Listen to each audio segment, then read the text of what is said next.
Shalom, shalom, shalom, shalom, shalom. Bien-aimés de l'Éternel, nous voici encore réunis aujourd'hui. Nous nous retrouvons pour parler, n'est-ce pas, du royaume, parler des préparatifs, n'est-ce pas, pour ce royaume-là, qui, ma foi, est le fruit d'une élection. Oui. Le royaume est le fruit d'une élection. C'est une récompense pour les élus. Et donc, si tu n'es pas élu, tu ne peux pas espérer, n'est-ce pas, avoir accès à ce royaume-là. Comme la Bible déclare, nous sommes tous de passage sur cette terre. Nous sommes venus pour une mission. C'est dommage que beaucoup ne sachent pas pourquoi ils sont sur cette terre, pourquoi Dieu les a créés, qu'est-ce qu'ils doivent faire sur cette terre, afin d'espérer le retrouver dans ce royaume-là, afin de le prier, le louer, l'adorer jour et nuit. Bien-aimés, le vendredi dernier, nous avons fait un direct qui a introduit un thème. C'était une introduction, le vendredi dernier. Nous avons parlé du sel. Le thème, c'était le sel. Et j'ai expliqué, n'est-ce pas, les motivations de ce direct-là. Ce qui m'a amené à faire ce direct le vendredi dernier. Pour ceux qui ne le savent pas, je vais peut-être rappeler et on appelle ça informer ceux qui ne savent pas. Pour ceux qui ont déjà suivi le direct, ce ne serait qu'un rappel pour eux, afin qu'ils puissent être dans le bain de ce direct que nous allons faire aujourd'hui. Je disais tantôt que la motivation du direct, dont le thème est le sel, était le fait que, au jour d'aujourd'hui, ce qu'on appelle chrétien n'est plus des limites. Et que la méchanceté soit entrée dans la maison de Dieu, ou dans les maisons de prière. Des gens ont soif de l'Éternel, les gens cherchent l'Éternel. Et ces personnes se retrouvent dans des lieux qui sont censés être les lieux de prière, des lieux de restauration, les lieux où vraiment on partage la parole de Dieu. Ils se disent qu'ils ont trouvé des frères, ils se disent qu'ils ont trouvé des sœurs, une famille avec laquelle ils pourront marcher, se préparer à l'avènement futur, à la rencontre de leur Seigneur. Malheureusement, c'est d'autres choses qu'ils rencontrent. Et dernièrement, nous avons appris la mort d'un homme de Dieu, d'un prophète empoisonné. Ça m'a tellement fait mal parce que, selon les informations, c'est dans son église ou dans une église qu'il a été empoisonné. Alors, je me suis posé 1001 questions. À quoi donc doit servir une famille? Je suis sur une terre hostile. Je suis chez mes ennemis. Je peux comprendre qu'on puisse m'empoisonner. Mais là où je pense être en sécurité, là où je baisse mes gardes, parce que me disant que je suis avec des personnes qui épousent la même vision que moi, c'est là qu'on m'empoisonne. Vraiment, cette nouvelle m'a tellement bouleversé que je me suis posé 1001 questions. Et je demandais au Seigneur pourquoi. Mais la réponse est dans la parole. Dans les Saintes Écritures, tout est déjà écrit. Nous sommes dans les temps de la fin, où on retrouvera toutes ces choses-là dans la maison de l'Éternel. Une des raisons, c'était les casses, les habitations, des lieux de travail, des écoles, dans plusieurs villes, n'est-ce pas, d'Abidjan. Dans d'autres villes de l'intérieur, ça avait déjà commencé. Mais à Jesco et à Boïbana, c'était vraiment des lieux d'habitation.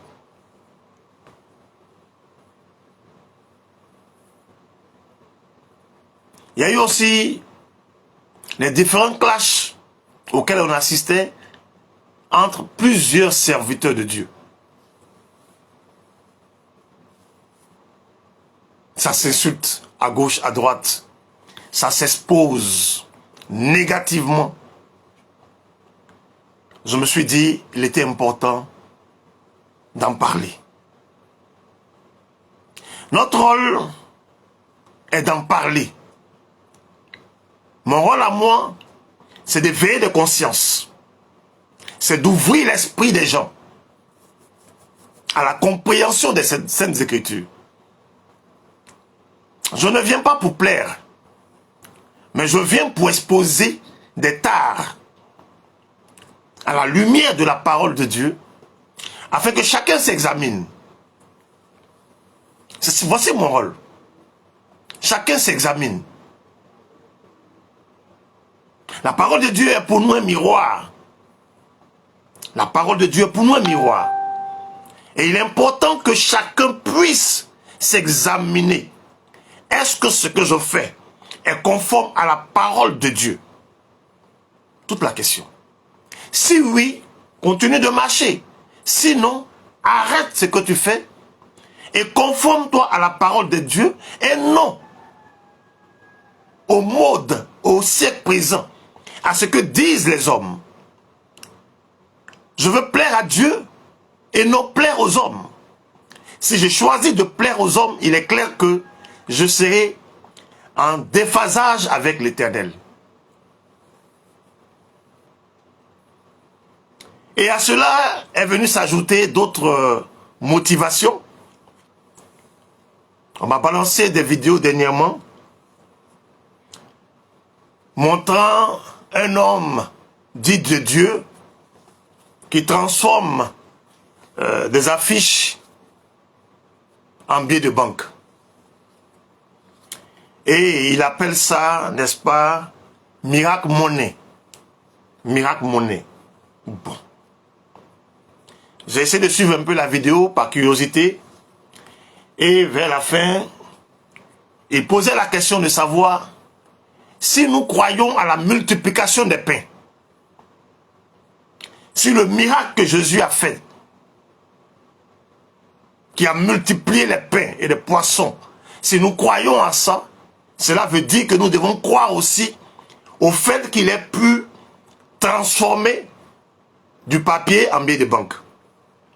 Bien que ce soit aussi du papier, mais là c'est des affiches qu'il a transformées. Vraiment, toutes ces choses m'interpellent. Et c'est pourquoi je fais ce direct aujourd'hui encore, pour parler, pour avertir, pour tirer la sonnette d'alarme, pour ouvrir les yeux des gens, pour motiver à la lecture de la parole de Dieu, afin de ne pas se laisser piéger. Il y a un autre qui dit que Satan a été chassé du jardin d'Éden à cause de la dîme. Bon. C'est à cause des dîmes que Satan a été chassé, précipité. La dîme, hein. Quand on lit toutes ces choses, quand on écoute toutes ces choses, on se demande dans quel temps on est. Mais tu n'as pas besoin de réfléchir longtemps. Si tu lis les Saintes Écritures, tu dois comprendre dans quel temps nous sommes aujourd'hui. Et par rapport à ce qui a été prédit, annoncé, nous devons faire attention afin de ne pas être rejetés dehors. C'est à cause des dîmes, la dîme, que Satan a été précipité sur la terre. Et il y a d'autres prophéties aussi concernant la Côte d'Ivoire que Dieu aurait données depuis 2013. Et ces prophéties s'étendent jusqu'en 2035. Et enfin, un sujet sur lequel je ne voulais pas m'attarder, mais qui aujourd'hui me donne de pouvoir parler. Cela concerne celui-là qu'on appelle Eli Pada. Il y a eu 2 vidéos dernièrement qui ont circulé sur la toile. Une première, n'est-ce pas, qui annonce sa mort, et puis une autre qui vient démentir cette information, cette révélation. Alors, au regard de toutes ces choses-là, il est important de se poser des questions. Bien aimé, parce que des stratégies pernicieuses s'invitent dans les lieux de culte, parmi le corps de Christ, conduisant vraiment les personnes qui ne sont pas affermies dans la foi et dans la parole à de l'idolâtrie. C'est une campagne qui est en train d'être menée afin d'amener les gens à adorer des personnes. Je vais commencer par ce premier point-là, le dernier point plutôt, et puis remonter par la suite. Le diable est subtil. Le diable est très subtil. On ne le voit pas venir. Parce que, sinon, qui va le suivre? Qui va le suivre? Alors, il nous amène à faire des choses que le Seigneur n'aime pas. Surtout l'idolâtrie. En Côte d'Ivoire ici, ce n'est pas la première fois que des personnes meurent. Eli Pada est un être humain. Personne ne peut souhaiter sa mort. Pas un enfant de Dieu ne peut souhaiter sa mort. Ceux qui sont ses ennemis peut-être. Mais on ne peut pas souhaiter ou se réjouir de la mort d'un être humain. Donc ma prière est qu'il ne meure pas, qu'il ne soit pas mort. Mais en même temps, je suis contre cette propagande qui se fait autour de cette personne. Je suis contre cette publicité où cette invite à amener des gens à adorer l'être humain. Cette forme d'idolâtrie qui est subtile, je suis contre. C'est un être humain, je répète, c'est un être humain. Nous sommes tous des êtres humains. Nous allons tous mourir. Au temps marqué par l'Éternel, nous allons tous mourir. Je dis bien, nous allons tous mourir. Quand on est mort, le Seigneur n'est pas tombé sur nous pour autant. Qu'une personne se lève pour faire une vidéo pour dire que Dieu lui a révélé qu'Eli Pada a été tué dans la nuit du vendredi dernier au samedi. C'est la raison pour laquelle même le dimanche, il s'est abattu une pluie sur tout l'étendue du territoire ivoirien. Qui sont les larmes d'Eli Pada, le sang d'Eli Pada, et que la Côte d'Ivoire ne connaîtra plus de paix parce qu'elle a tué Eli Pada. Vraiment, c'est triste. C'est triste que vous nous servez. Quand vous servez à moi ici, il y a un chantre qui a été tué, assassiné. Ce n'est pas allé quelque part. On n'a pas vu des hommes se lever pour parler de ça. C'est un enfant de Dieu. C'est un être humain. 2 poids 2 mesures. Si ça doit exister dans la maison de Dieu, c'est qu'il y a un véritable problème. Pourquoi pour certains, silence de mort, et pour d'autres, on doit faire un tapage médiatique? Pourquoi? Pourquoi?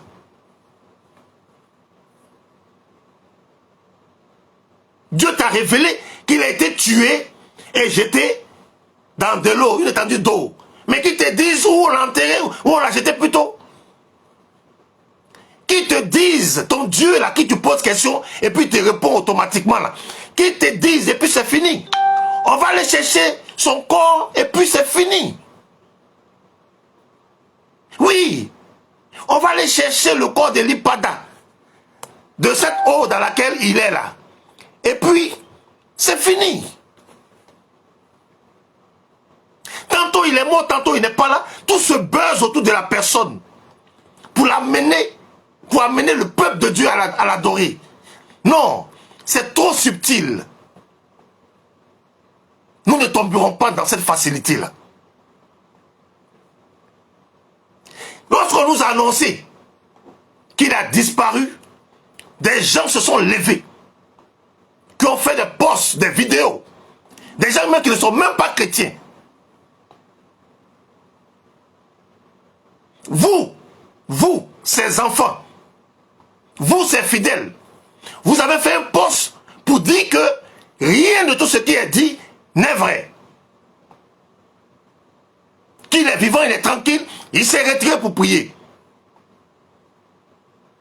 Vous avez mis la honte, c'est des gens qui se sont chargés, qui ont porté ce fardeau de vouloir, je me dis, se battre pour qu'il soit libéré. Si tel est qu'il était vraiment séquestré ou kidnappé. Les gens ont lavé les mains de votre histoire. Maintenant, vous voulez que tout le monde se lève pour parler de cette affaire d'Eli Pada. Écoutez, s'il est serviteur de Dieu, il doit savoir que la prison et la mort font partie du sacerdoce. Pas de mort naturelle. Vous savez comment les apôtres sont morts? Est-ce que vous savez comment les apôtres sont morts? La seule personne qui a vieilli, qui est mort vieux, c'est Jean. Mais avant ça, ils l'ont plongé dans l'eau bouillante. Et l'huile bouillante. Jean, une bassine d'huile bouillante, ils l'ont plongé à l'intérieur. Il n'est pas mort. Ils l'ont condamné comme prisonnier sur l'île de Patmos. C'est là-bas qu'il a reçu la révélation et il a écrit Apocalypse. Vieux, il s'est retrouvé quand il a été libéré en Turquie. C'est là qu'il est mort vieux. C'est le seul apôtre qui est mort dans sa vieillesse. Je vais vous lire un peu comment ils sont morts. Matthieu a été martyrisé en Éthiopie. Une blessure faite à l'épée l'a tué. Marc est mort à Alexandrie en Égypte. Il a été tiré par des chevaux dans les rues jusqu'à ce qu'il meure. Luc a été pendu en Grèce à la suite de son énorme travail de prédication auprès des âmes perdues. Jean a souffert le martyre lorsqu'il a été placé dans une énorme bassine remplie d'huile bouillante lors d'une vague de persécution à Rome. Toutefois, il a été miraculeusement délivré de la mort. Il a été ensuite condamné aux mines sur l'île de Patmos et gardé prisonnier. C'est là qu'il a écrit le livre prophétique de l'Apocalypse. L'apôtre Jean a été libéré plus tard, puis est allé en Turquie. Là, il a servi à titre d'évêque plutôt, et il est décédé dans sa vieillesse. C'est le seul apôtre à avoir connu la mort paisible. Pierre a été crucifié, la tête en bas, sur une croix en forme de X. Selon le témoignage, la tradition de l'Église, il aurait spécifié à ses bourreaux être digne. Non, ne pas être digne de mourir comme Christ. Donc ils ont changé la croix, ils l'ont rendue en X. Jacques, chef de l'église de Jérusalem, frère de Jésus, après avoir refusé de régner sa foi en Christ, a été jeté du pentacle du temple, du côté sud-est, 30 mètres dans le vide, 30 mètres. Ils l'ont jeté. Lorsqu'ils ont découvert que la chute n'avait pas été suffisante pour le tuer, ils l'ont achevé à coups de massue. Jacques le Grand, fils de Zébédée, était pécheur et de métier. Lorsque Jésus lui a demandé d'être à jamais un serviteur, un pécheur d'âme, celui-ci, n'est-ce pas, a été décapité à Jérusalem. Barthélemy a aussi souffert sous le nom de, connu plutôt sous le nom de Nathanaël.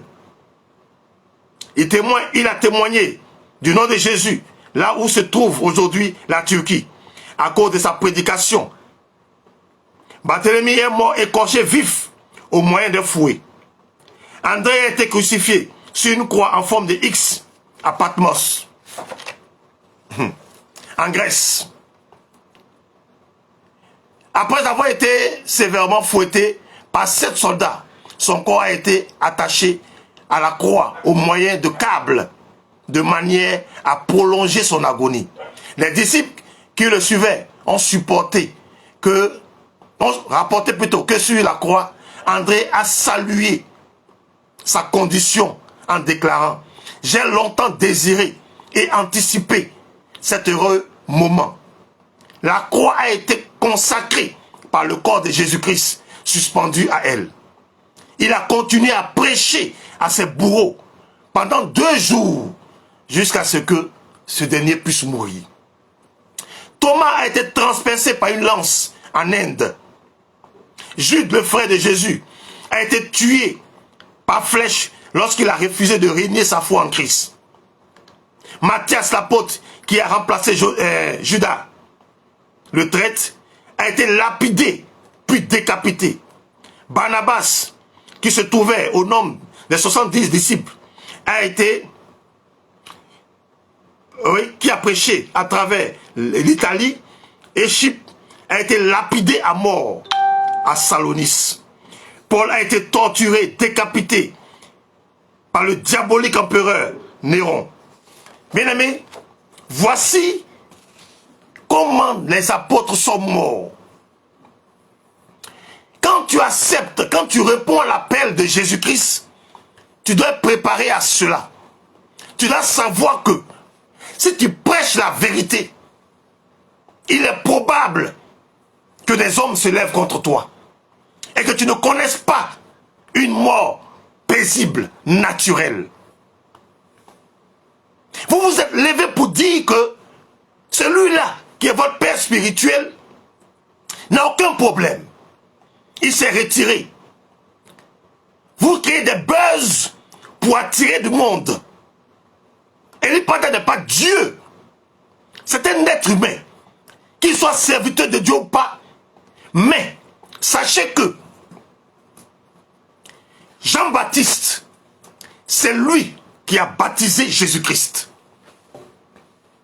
Jean-Baptiste, c'est lui, cousin, l'aîné de Jésus, différent d'âge 6 mois.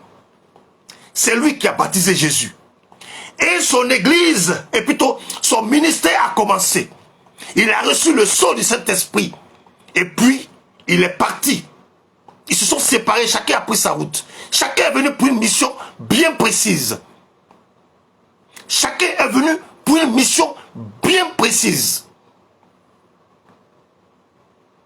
Jamais Jean-Baptiste n'a fait comme aujourd'hui ce que nous voyons. Jamais il s'est tagué pour dire c'est grâce à moi qu'il est devenu ceci. C'est moi qui l'ai baptisé et puis il a reçu le Saint-Esprit. C'est moi. Jamais Jean-Baptiste n'a fait ça. Il n'a jamais prêché sur le baptême qu'il a accordé à Jésus-Christ. Ses disciples se sont levés, sont partis derrière Jésus. Il n'a jamais fait de ça une histoire. Il est venu voler mes brebis. Il est venu voler mes brebis. Il m'a volé mes brebis. Tu as quelle brebis? Je l'ai invité dans mon église. Il est venu voler mes brebis. Lorsque les disciples de Jean-Baptiste ont vu ce qui s'est passé, ils ont suivi Jésus. Jean-Baptiste n'a pas fait de ça une histoire. Voici des exemples.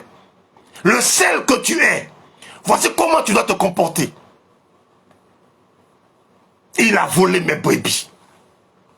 On ne peut pas respirer. Ça s'insulte ici, ça s'insulte par là.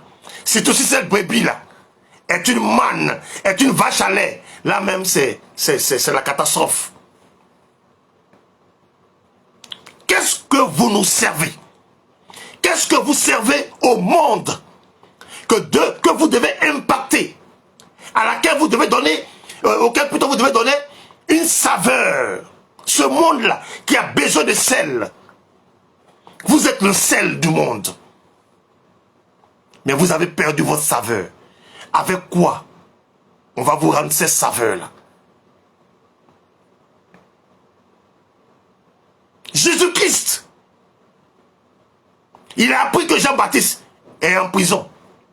Il n'a fait aucune démarche pour que Jean-Baptiste soit libéré.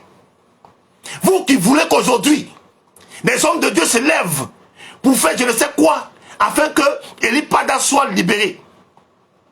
Il doit faire quoi? Selon vous, qu'est-ce qu'il doit faire?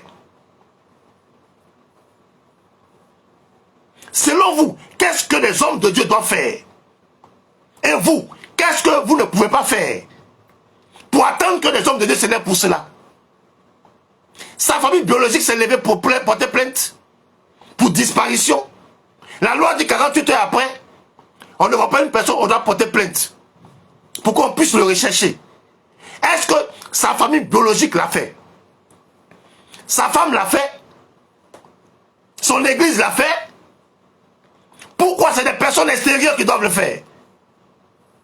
Dans quoi vous voulez nous mettre? Dans quoi vous voulez nous mettre? Quand vous cherchez votre buzz pour avoir plus de fidèles, pour gagner plus d'âmes, prendre les gens au sentiment, pour que les gens aient pitié, etc., etc., s'il y a des conséquences, mais assumez. Ce sont les conséquences de la recherche de votre buzz. Quand vous prophétisez et que ça ne se réalise pas, vous créez des histoires carambolesques pour pouvoir faire croire qu'il y a danger quelque part. Mais assumez. Assumez vos buzz. Vous nous dites qu'il est tranquille. Et vous voulez qu'on en fasse une histoire. J'ai été en prison. Il a souffert en prison. Et il a été décapité. La Bible nous dit que Jésus-Christ a eu écho de cela. Il n'a pas prêché dessus. Un mot il n'a pas dit. Attristé, il est parti.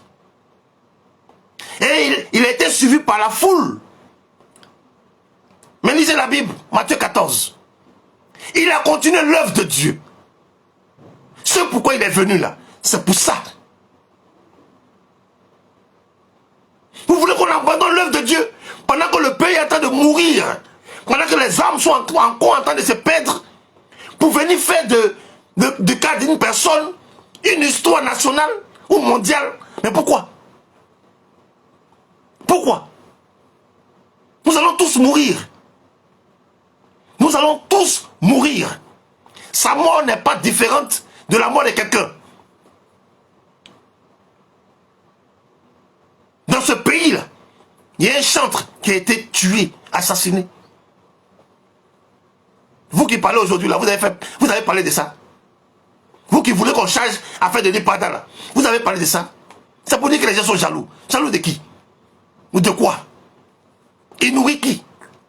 Quand il y a une vérité, il faut la dire. Voici que celui-là, c'est là pour dire, les yeux se sont fermés, il n'a pas vu l'eau dans laquelle ils ont jeté le corps d'Eli Pada.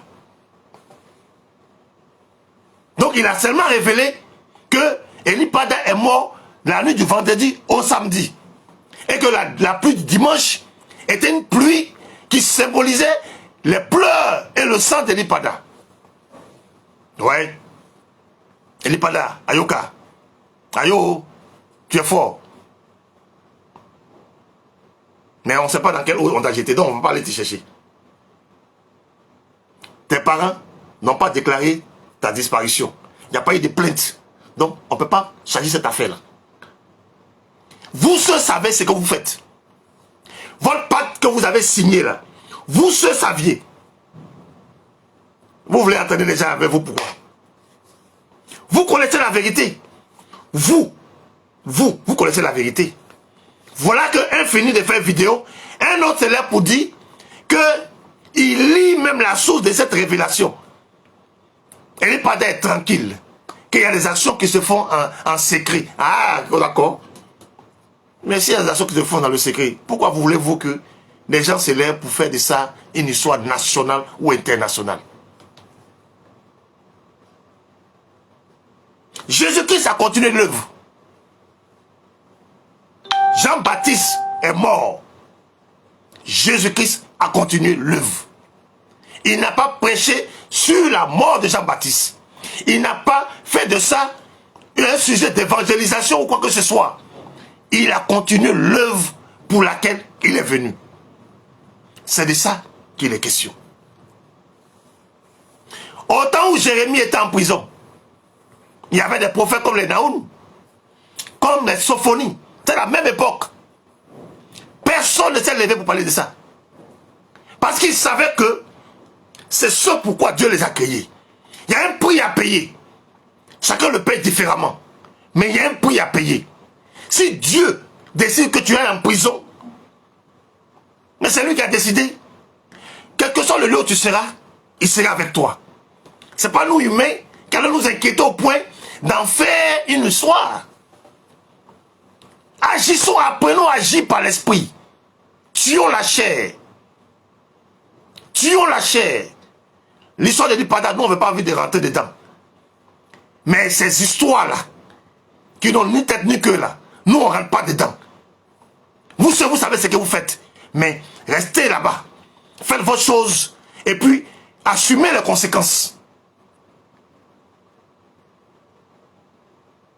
Assumez les conséquences. Mais n'invitez pas les enfants de Dieu à se mêler de vos histoires. Buzz, vous cherchez là. Continuez de faire buzz. Continuez là où vous allez vous arriver là. Vous arrêtez là. Vous allez vous arrêter. Et puis on va avancer. Le monde continuera de fonctionner. Parce que l'Ipada est mort. La Côte d'Ivoire ne connaîtra plus de paix. Tu es quitté où toi? Mais quand vous prenez votre chose là, attendez, dormez. Je veux dire, cuvez d'abord vos doses avant de venir parler aux gens. Cuvez vos doses là. Quand vous finissez de prendre votre affaire là, allez dormir. Mangez, dormez. 2 jours, 3 jours après, quand vos esprits reviennent là, et puis si vous voulez parler, vous allez parler. Mais ne nous parlez pas sous l'effet de ces doses là. Et l'Ipada lui seul. Il y a eu des prophètes en Côte d'Ivoire qui sont morts. Hein. Les Ivoiriens ont tué des prophètes en Côte d'Ivoire. Il n'est pas mieux que ces prophètes-là. Il n'est pas mieux que ces prophètes-là. Quand vous voulez qu'on vous parle là, on va vous parler. Il n'est pas mieux que ces prophètes de la Côte d'Ivoire qui sont morts. La Côte d'Ivoire a un problème sérieux avec son Dieu. Un véritable problème. Et Dieu va châtier la Côte d'Ivoire. Ça, nous le savons. Mais ce n'est pas à cause d'une personne. Ce n'est pas à cause d'une personne. Dieu appelle à la repentance les Ivoiriens depuis longtemps. Il ferme les oreilles. Il n'y a pas de souci. Dieu va régler son cas. Autant marqué par lui. Mais ce n'est pas à cause de l'Ipada. C'est parce qu'il est mort ou il n'est pas mort que non, arrêtez ça. Et réveillez-vous. Arrêtez ça. Donc à cause de lui, tous les autres serviteurs de Dieu qui sont dans cette nation-là. Non, attendez là. Attendez là. Attendez. On n'a pas envie de parler. Ne nous obligez pas à parler. Parce que nous on sait là. On sait. Et puis on est assis. Continuez vos buzz. Mais vous nous avez dit aux gens déjà qu'il n'y a pas de problème.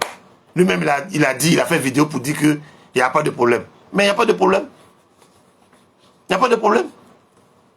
Donc ta malédiction que tu as prononcée sur cette nation-là, elle est nulle et sans effet. Parce que Dieu, l'Éternel, ne t'a pas envoyé. Il ne t'a rien révélé. La confusion est dans votre camp. Et vous serez confus comme ça. Jusqu'à ce que tout le monde entier sache qui vous êtes réellement. Vous serez confus comme ça. La confusion là, ça va vous suivre comme ça. Attendez. L'Éternel, il ne t'a rien révélé. Son courant ne s'est pas coupé au moment où on partait jeter le corps de l'Ipada dans une eau. Il est l'Éternel. Il voit tout. S'il veut révéler, il va révéler. Coïncidence, il a plu dimanche, c'est à cause de l'Ipada qui est mort. Bref, je ne vais pas m'attarder sur ce sujet-là. Alors, il y a cette histoire de l'Ipada qui défait la chronique à laquelle il faut mettre un terme. Lui, ses fils, ses filles, sa famille savent ce qui se passe. Dans le secret, ils n'ont qu'à faire ce qu'ils veulent. Mais qu'on ne vienne pas jusqu'à dire que l'église de Côte d'Ivoire a démissionné à cause de lui. Non, non, non. Ils savent ce qu'ils font. Il y a certes de véritables serviteurs. Il y a de faux serviteurs, c'est vrai. Le corps de Christ en Côte d'Ivoire est malade. Nous ne cesserons de décrier cela.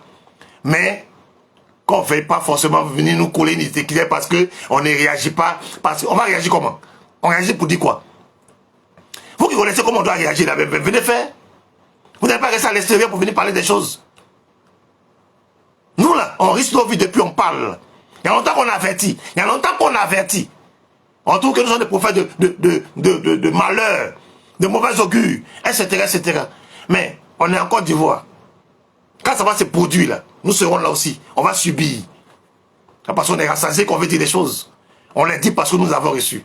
Et quand on dit là, c'est ce qu'on vit. Voilà. C'est la différence là qu'elle a. Ce n'est pas des coïncidences à des degrés près. On lance les gens dans le hasard et puis quand ça tombe juste, on dit oui c'est ça. Non, non, non. Ça c'est pas révélation. Ce n'est même pas prophétie. Quand l'Éternel veut parler, il parle avec précision. Des signes à l'appui. Voilà. Bien-aimés, je continue. La dernière fois, j'avais parlé d'une histoire en Côte d'Ivoire. Oui.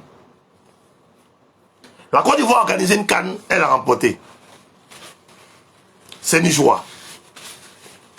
C'est une fierté nationale et internationale. Parce que les Ivoiriens sont partout dans le monde. Ils se sont mariés à des personnes étrangères avec lesquelles ils sont devenus un. Donc ces étrangers sont devenus des Ivoiriens. Et cette joie-là était internationale. En même temps de courte durée.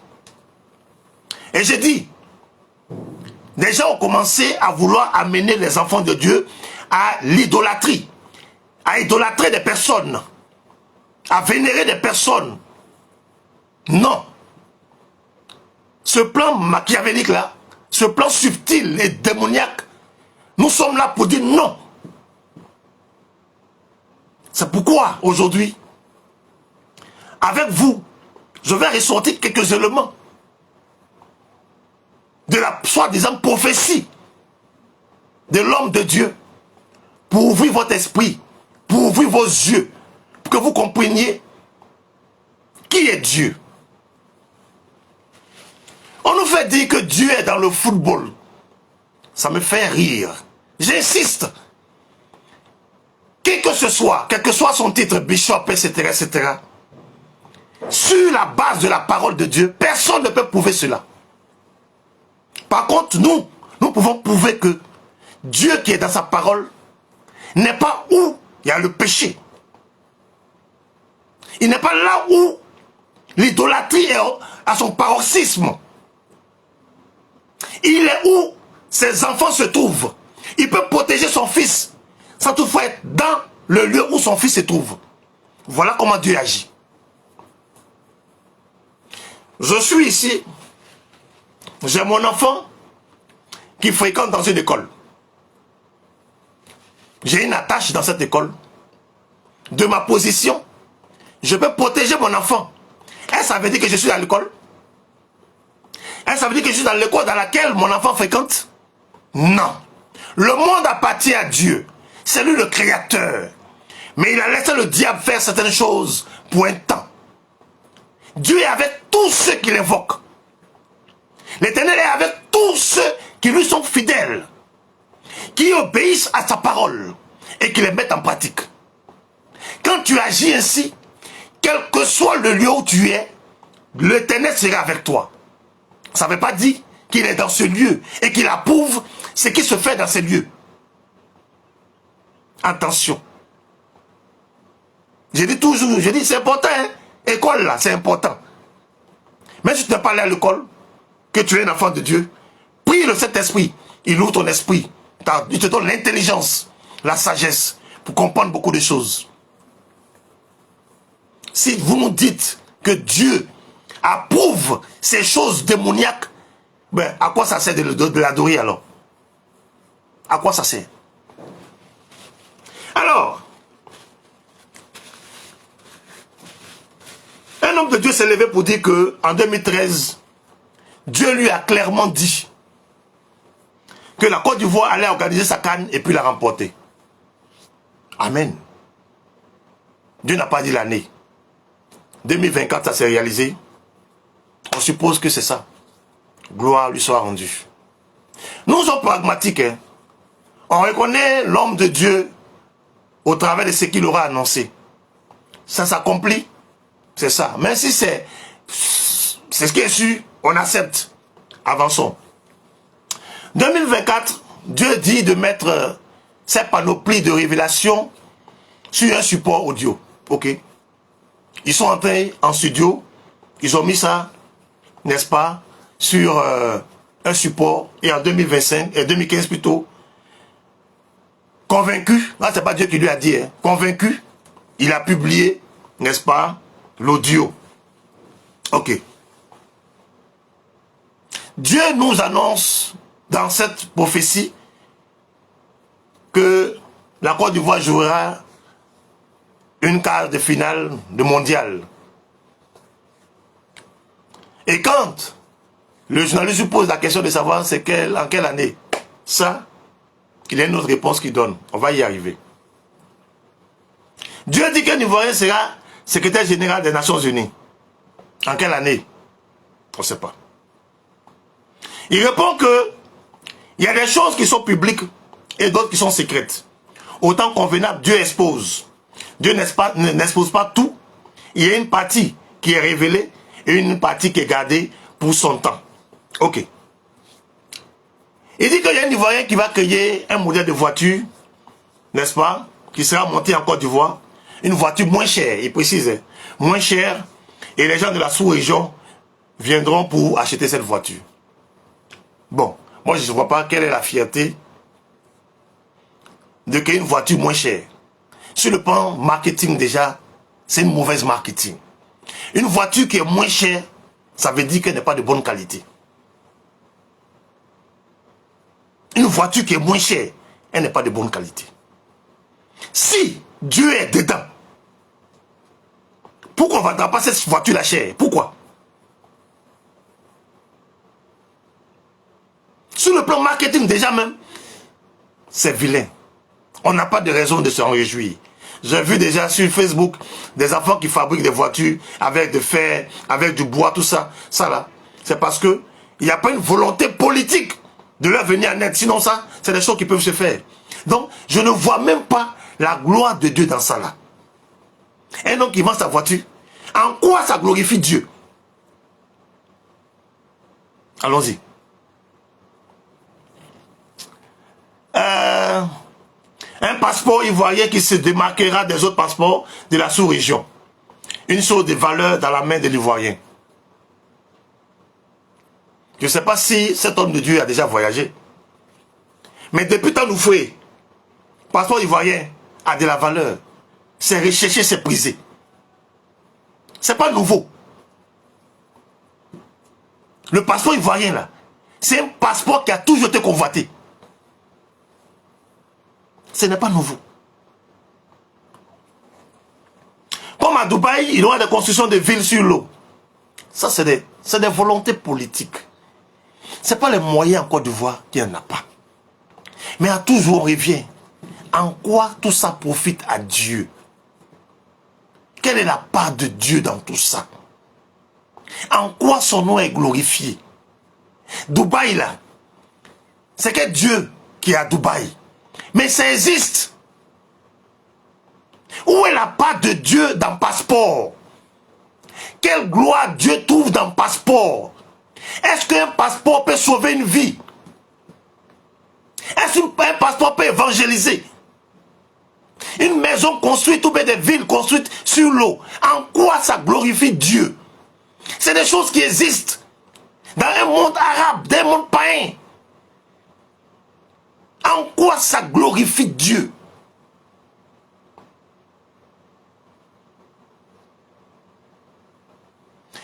Il dit, après la canne, il y a la facilité. Après la canne, il y a la facilité. Quelle facilité? Les maisons qui sont cassées là, c'est ça qui est la facilité là. Les gens qui sont mis dehors, c'est ça qui est la facilité là. Des déguerpis qu'on a arrêtés pour mettre en prison, c'est ça qui est la facilité. De quoi cet homme de Dieu parle-t-il? De quelle facilité il parle? Parce que je suis en Côte d'Ivoire, je ne vois aucune facilité.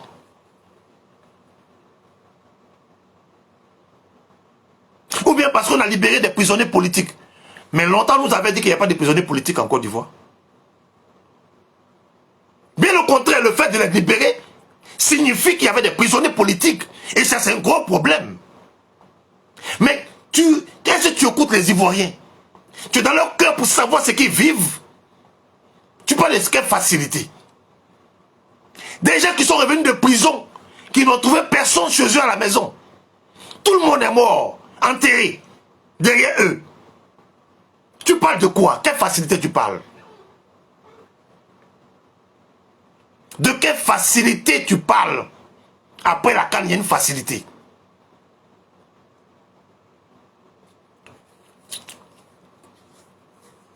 Il dit les entreprises ivoiriennes vont prospérer en Côte d'Ivoire et en dehors de la Côte d'Ivoire. Gloire au Seigneur. Des jets privés nigériens étaient un message. Ils étaient venus pour un combat spirituel. Là, ça m'a tellement fait rire. Alors le journaliste lui demande, lui dit qu'ils sont venus pour supporter leur équipe. Il dit non, c'est ce que nous on a vu. Lui il a vu autre chose. Et il dit que les plus riches qui viennent avec leur jet, c'est pour dire que quand on gagne la canne, nos entreprises vont prendre le contrôle de l'économie et de la richesse de la Côte d'Ivoire. Aïe, aïe. C'est-à-dire, les Nigériens qui sont venus supporter leur équipe en finale, dans leur jet privé, c'était un combat spirituel. Et si le Nigeria avait remporté cette coupe, cela signifierait que, désormais, les entreprises du Nigeria, nigériennes, allaient prendre le contrôle de l'économie et de la richesse de la Côte d'Ivoire. Comment ça allait se faire cette affaire-là? Non, expliquez-moi, parce que moi, souvent aussi, je veux comprendre. Aïe! Depuis que Cannes se joue, dans tous les pays, ça se joue là. Quand le Nigeria, parce qu'il y a longtemps qu'ils ont des jets privés, quand ils arrivent là, dès qu'ils remportent net, ils s'accaparent la richesse de ce pays. Ils s'accaparent le contrôle de l'économie de ce... Non, attendez là. Et tu lis les commentaires. Oui, Dieu est fidèle. Dis n'importe quoi. On peut t'aveugler jusqu'à ce point-là.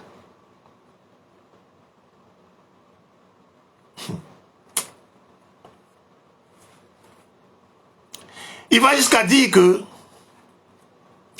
ces pays doivent construire des aéroports spéciaux pour les jets ivoiriens. Parce que il y a tellement de riches en Côte d'Ivoire.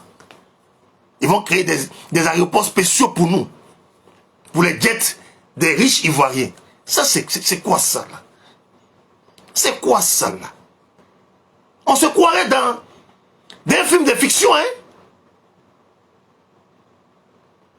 Et ça, les gens applaudissent pour dire Amen. Que Dieu est dedans. L'équipe nationale va régner pendant 10 ans en Afrique. Bon, quand l'équipe nationale règne pendant 10 ans en Afrique, là, Dieu gagne quoi? L'Éternel, il gagne quoi dans ça? Quelle est la campagne d'évangélisation qui suit l'équipe nationale? Qu'est-ce que l'équipe nationale apporte, impacte sur les autres nations positivement pour que l'évangile soit prêché, afin que l'Éternel soit glorifié? En quoi, lui, l'Éternel, là, il a son intérêt dans le fait que la Côte d'Ivoire puisse régner pendant 10 ans sur l'échiquier africain?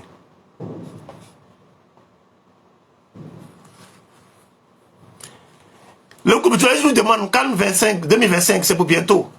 Il dit laissez chaque chose arriver à son temps. Et Dieu vous parlera en son temps.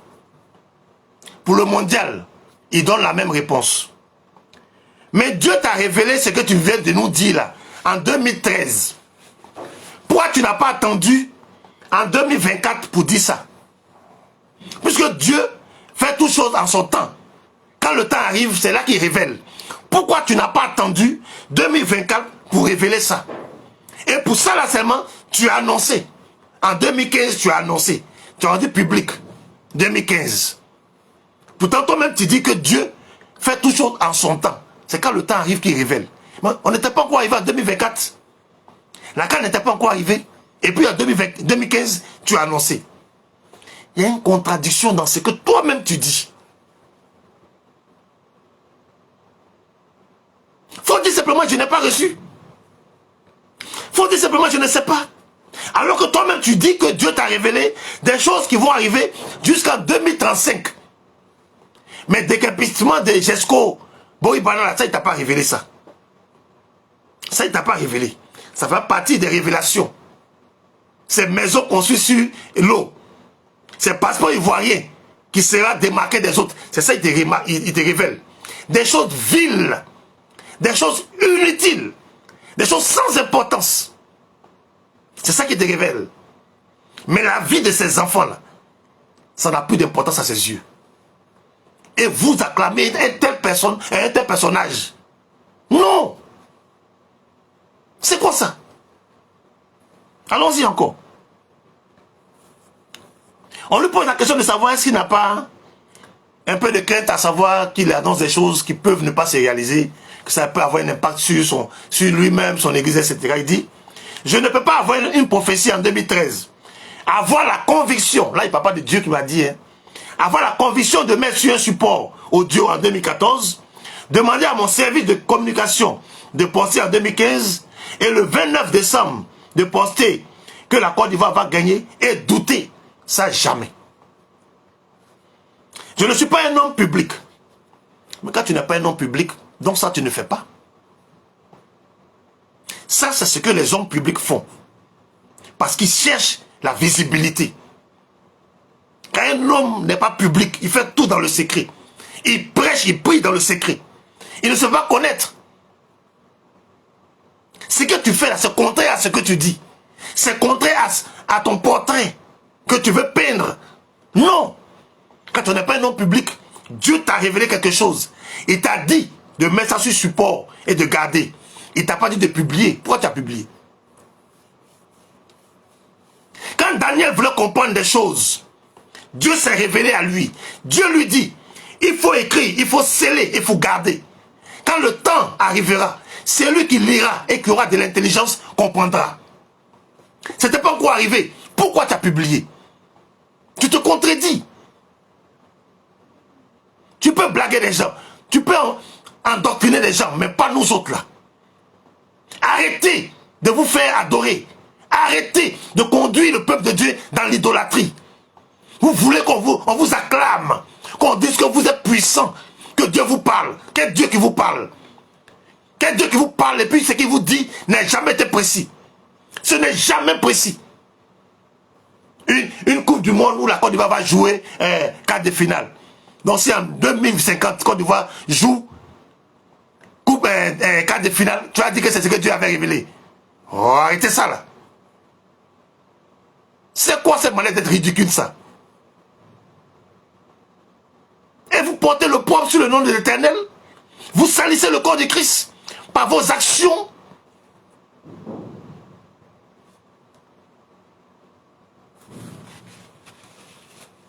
Dieu voulait provoquer l'échec pour que les gens partagent l'affiche. Il y a des choses comme ça. Et l'affiche qu'ils ont insultée, c'est la même affiche qui leur a donné le courage, la force de croire. L'homme de Dieu a dit, excusez-moi, on pense que ça peut s'accomplir. C'est l'affiche qui a donné le courage. Vous voyez? Vous vous dévoilez dans vos propos. Parce que vous n'êtes pas de Dieu. Ce n'est pas Dieu, l'Esprit de Dieu qui donne du courage aux gens. Ce n'est pas l'Esprit de Dieu qui réveille les gens, qui stimule les gens. Ce n'est pas l'Esprit de Dieu. C'est une affiche. Idolâtrie. Idolâtrie. Dans vos propos, si les gens veulent écouter bien, ils sauront qui vous êtes. Une affiche, on a insulté une affiche. Ils n'ont pas insulté une affiche, ils ont insulté l'homme qui est sur l'affiche. Et la même affiche qu'ils ont insulté, c'est la même affiche qui leur donne le courage. Affiche donne courage. C'est-à-dire, il n'y a rien de spirituel en toi. Il n'y a rien de l'éternel en toi. Tu ne parles même pas de l'éternel. Tu es serviteur de qui alors? On t'invite sur un plateau d'émission, de télévision, et tu ne peux même pas parler de Yeshua. Tu ne peux même pas évangéliser. Les questions du journaliste sont pertinentes. Mais tu les fuis. Tu ne peux même pas répondre aux questions. On va y arriver. Il t'a demandé, qu'est-ce que Dieu a gagné dans le fait que la Côte d'Ivoire ait remporté cette CAN et non pas un autre pays? Voici la question du journaliste qui m'a plu. Depuis en haut, je pose la question, plus haut, je pose la question. Qu'est-ce que Dieu a gagné dans ça? Qu'est-ce que Dieu a gagné? Ici, lui-même, il te pose la question. Qu'est-ce que Dieu a gagné dans le fait que la Côte d'Ivoire ait remporté la CAN? Écoutez la réponse qu'il donne. Déjà, il faut comprendre que la prophétie ne vient pas pour une église. L'erreur de plusieurs, c'est de penser que quand Dieu parle, il parle pour une église. Il peut choisir un instrument dans l'église pour parler à la nation. Il y a le prophète de l'église et il y a le prophète des nations. Un homme de Dieu qui dit des choses comme ça. Il y a le prophète de l'église et le prophète des nations. Dans toute la Bible, la seule personne que Dieu a appelée prophète des nations, c'est Jérémie. Et contrairement à ce que vous pensez et que vous dites, que vous enseignez, Jérémie, il a fait combien de voyages? Un seul voyage en Égypte, par désobéissance. Un seul voyage. Jérémie 43, vous lisez, vous allez comprendre. Ils sont allés en Égypte parce qu'ils avaient peur d'être assujettis par désobéissance. Sinon, les voyages que Jérémie a effectués là, si ce n'est pas prison, c'est dans puits. Si ce n'est pas prison, c'est dans puits. Le seul que Dieu a appelé prophète des nations, c'est Jérémie. Et quand le mot prophète sort pour la première fois, l'église n'existe pas. Le mot église là n'est pas encore utilisé. Ça n'existe pas. Donc il n'y a pas prophète d'église et prophète des nations. Ça veut dire que vous ne savez même pas de quoi vous parlez. Vous ne savez même pas de quoi vous parlez. Dieu n'a pas choisi des prophètes d'église et des prophètes des nations. C'est du n'importe quoi. Ça n'existe nulle part. Aucun passage biblique pour étayer ce que tu dis. C'est grave.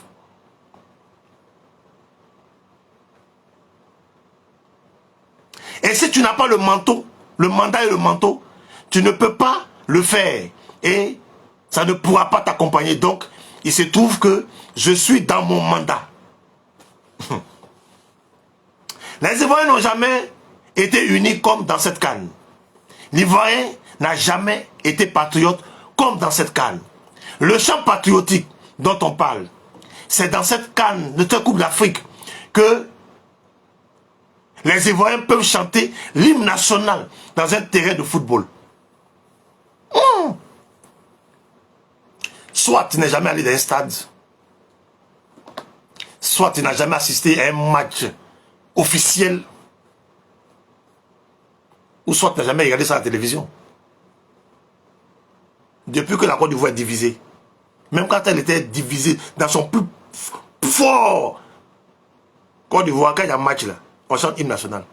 Et les Ivoiriens chantent ça à l'unisson. Où est-ce qui est nouveau là? Qu'est-ce que toi tu as vu quoi même? Avec les yeux, toi tu regardes les choses. Les Ivoiriens, ils ont leurs problèmes. Mais quand ils vont au stade là, ils supportent leur équipe. Dans un stade, ceux qui s'en vont là, ils vont supporter leur équipe. Et quand on met l'hymne national là, ils chantent ça. Quand ils peuvent chanter, ils chantent. Ça n'a rien à voir. Ça, c'est un signe pour toi. Ça, c'est un signe pour toi. Que la Côte d'Ivoire n'a jamais été patriote comme elle a été dans cette canne. Ça, c'est nouveau, ce qui se passe là. Peut-être que toi, tu n'es pas ivoirien. Hein? Peut-être que tu ne vis pas en Côte d'Ivoire. Tu es sur une autre planète. Les Ivoiriens ont toujours décapité les Ivoiriens, les éléphants, lorsqu'ils ont des dérapages. À chaque fois qu'il y a des dérapages, les Ivoiriens les ont toujours laminés. Ils ne s'amusent pas avec ça. C'est l'argent du contribuable qu'on paie pour les payer. C'est individuellement que les gens se sacrifient pour aller au stade. Quand on assiste à une débâcle, on ne le loupe pas. Dieu a suscité l'échec pour... Toi, tu racontes quoi?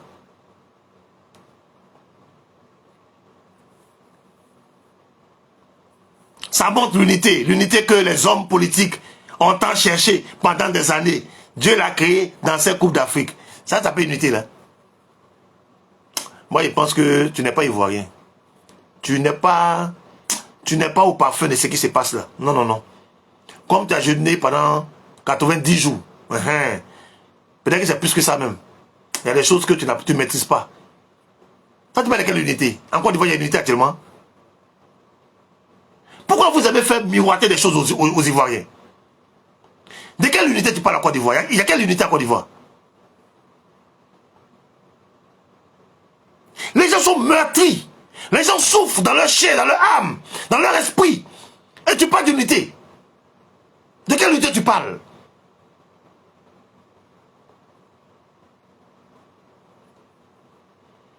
Les hommes politiques ont dit qu'ils cherchent l'unité. C'est la comédie qu'ils sont en train de jouer. Chacun travaille pour son intérêt, pour sa survie, pour son maintien. Ils ont dit qu'ils cherchent l'unité. Et puis les gens sont aussi en prison depuis 2011 jusqu'à 2024. C'est ça que tu appelles unité là? Putain. Et même les chants que les gens ont créés, ça montre aujourd'hui où va la musique ivoirienne. Comment quelqu'un peut entrer en studio 2-3 jours et ça fait un boom. Ça veut dire que Dieu est partout. Coup de marteau, Dieu est dedans. Toutes les chansons que les gens ont créées pour cette canne et pendant cette canne, Dieu est dedans. Moi, il y a tellement de choses qu'il a dites, je vais m'arrêter à là. Quand je lis le livre de Job, comment on veut faire croire aux gens que Dieu est partout? Je vais lire un passage. Il y avait dans le pays d'Out un homme qui s'appelait Job. Et cet homme était intègre et droit. Il craignait Dieu et se détournait du mal. Il lui naquit 7 fils et 3 filles. Il possédait 7000 brebis, 3000 chameaux, 500 paires de bœufs, 500 ânesses et un très grand nombre de serviteurs. Et cet homme était le plus éminent de tous les fils de l'Orient. Ses fils allaient les uns chez les autres et donnaient tour à tour un festin. Et ils invitaient leurs 3 sœurs à manger et à boire avec eux. Et quand les jours de festin étaient passés, Job appelait et sanctifiait ses fils, puis il se levait de bon matin et offrait pour chacun d'eux un holocauste. Car Job disait, peut-être mes fils ont-ils péché et ont-ils offensé Dieu dans leur cœur. C'est ainsi que Job avait coutume d'agir. Job, chez lui, savait que ses enfants se retrouvaient pour festoyer, tour à tour. Il avait 7 fils. Et ils invitaient leurs sœurs avec lesquelles ils s'amusaient. Et après ça, Job appelle ses enfants. Et puis, il les sanctifiait, il priait pour eux. Il les bénissait. Et le matin, il offrait l'holocauste à Dieu pour demander pardon à Dieu. Pour demander que Dieu les protège ou leur pardonne leur faute au cas où ils auraient commis un péché. Job était-il avec ses enfants lorsque il commettait ce qu'il faisait ou ce qu'il aurait pu commettre? Non. Mais Job protégeait ses enfants. De chez lui, il protégeait ses enfants. On peut protéger son enfant sans être là où il est. On peut protéger quelqu'un. On peut être avec quelqu'un sans être là où il se trouve. Quand vous lisez, ouvrez votre esprit. Quand vous parlez, prenez le temps de réfléchir. Invitez le Saint-Esprit à vous orienter. Mais ne venez pas nous faire avaler des couleuvres. Non, ça ne passera jamais. Tant que vous allez rester dans vos églises, dans ce que vous appelez église, pour dire ce que vous voulez dire, il n'y a pas de souci. Mais si ça vient sur la toile, nous allons démonter ça à la lumière de la parole de Dieu. Genèse, chapitre 20.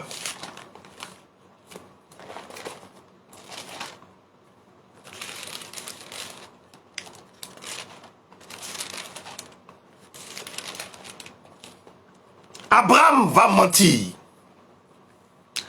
Abraham partit de là pour la contrée du Midi. Il s'établit entre Kédesh et Chour. Il fit un séjour à Guérar. Abraham disait à de Sarah, sa femme, c'est ma sœur. Abimelech, roi de Guérar, fit enlever Sarah.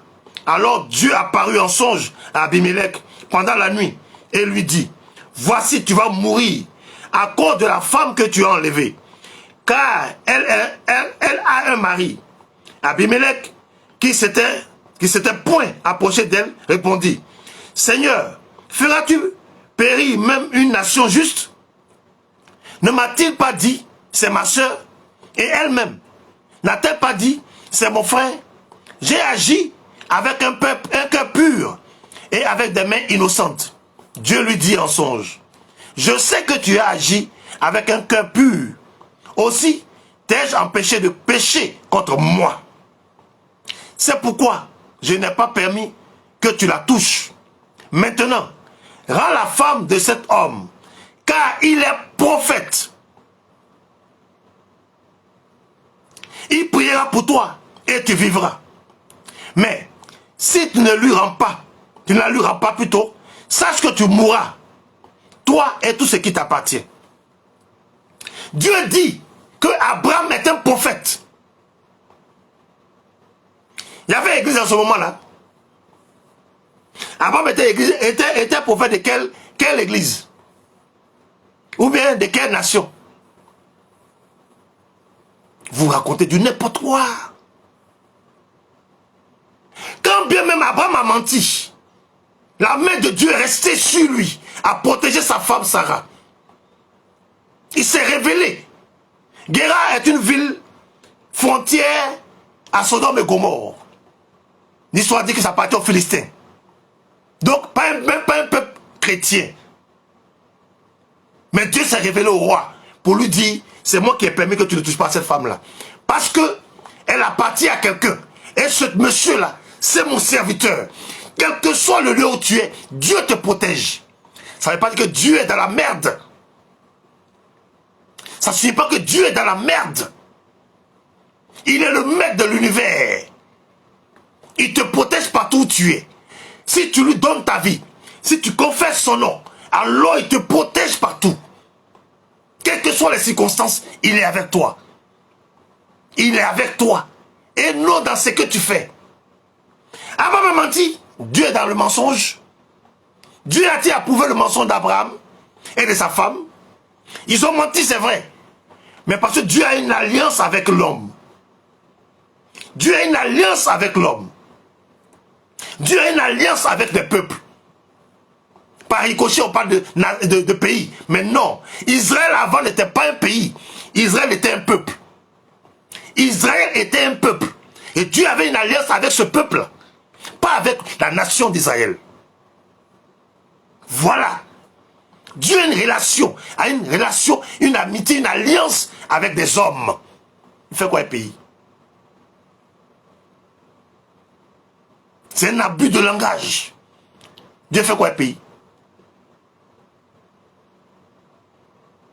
Il a créé l'homme à son image et à sa ressemblance. C'est avec l'homme qu'il a des alliances. Ou il a une alliance.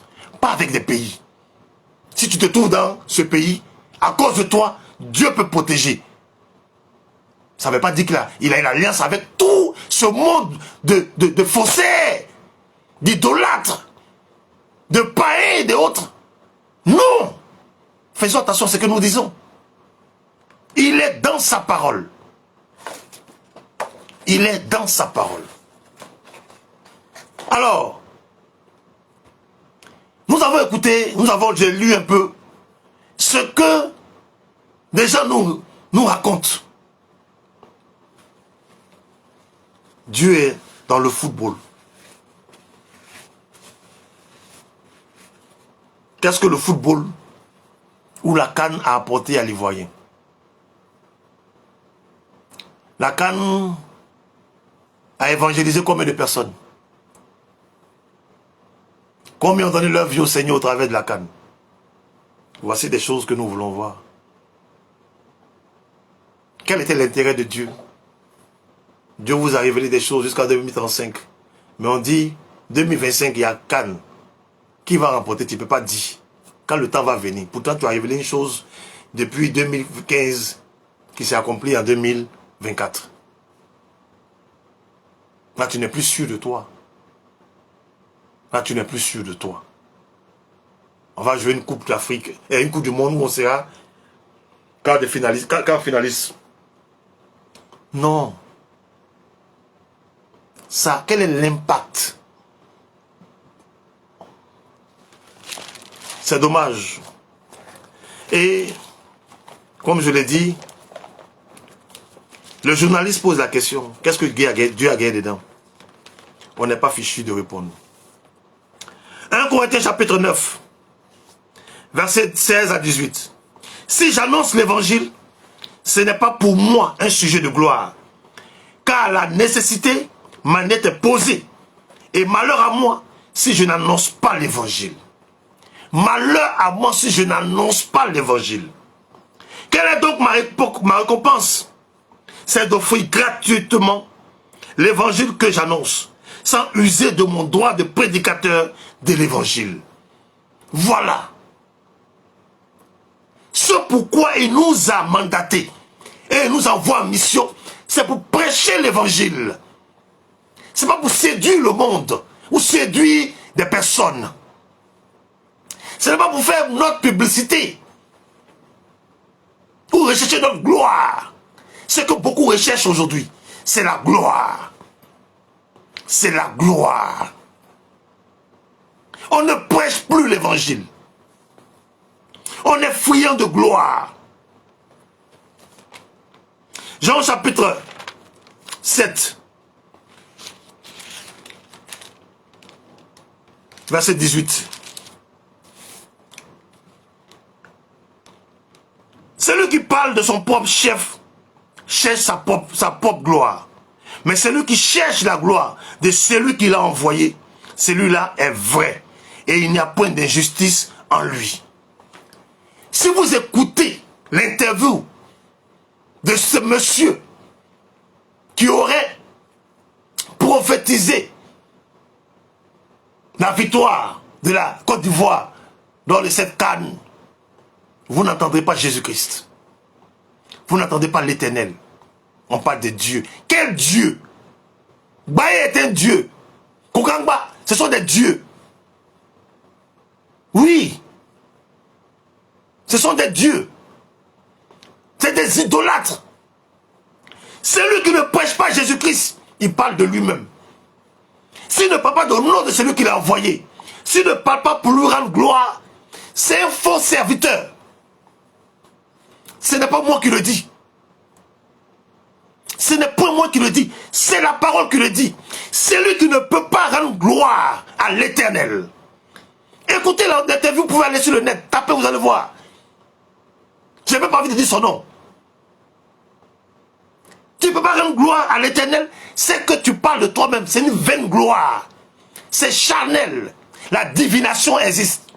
J'ai déjà fait un direct sur ce thème, la divination. Des gens qui peuvent vous dire ce qui va vous arriver dans des années. futur, ce que vous avez mangé des jours passés ou futurs, la divination, c'est un esprit. Ça ne vient pas de Dieu. On veut nous faire croire que Dieu est dans des bêtises. Non, arrêtons ça. Nous n'accepterons jamais. Jean chapitre 12, verset 43. Car ils aimèrent la gloire des hommes plus que la gloire de Dieu. Où est la gloire de Dieu dans tout ce qui s'est passé là? Où est la gloire de Dieu? C'est votre gloire que vous avez recherchée. Tu nous dis que Dieu t'a dit de mettre ce que tu as reçu de lui sur un support. Il t'a pas dit d'aller publier ça. Mais tu recherches ta gloire, tu as publié ça. Aujourd'hui, on te pose question, tu ne peux pas répondre. Peut-être tu as révélé des choses qui vont se produire jusqu'à l'an 2035. Dis-nous qui va remporter les élections de 2025. D'abord, s'il y aura une élection, dis-nous. La CAN de 2025, dis-nous qui va la remporter. Tu as déjà dit en 2015 que Côte d'Ivoire va remporter. Mais si tu n'as pas dit laquelle des Cannes, Dieu te dit que la Côte d'Ivoire, il arriverait que la Côte d'Ivoire organise sa propre CAN et la remporte. Ça ne veut pas dire que c'est cette CAN-là. Rien ne dit que c'est cette CAN. C'est un flou total. Dieu n'est pas dans ça. C'est pourquoi aujourd'hui, personne ne veut lui rendre la gloire. À part ceux qui veulent forcément dire que c'est Dieu qui a fait. Sinon, celui-là, c'est lui dit, c'est lui qui a fait. Celui-là, c'est lui dit, c'est lui qui a fait. Celui-là, c'est lui... Il y a eu plusieurs personnes aujourd'hui qui se réclament être les pères de cette victoire de la Côte d'Ivoire. Écoutez, Dieu va pas venir lutter gloire avec quelqu'un. L'Éternel va venir lutter gloire avec quelqu'un. Écoutez, on est dans quoi là? On est dans quoi? Va venir dire non, c'est moi qui ai fait. Non, c'est pas moi qui ai fait. Non, c'est... Vous imaginez l'Éternel venir faire ça? Ils sont sérieux.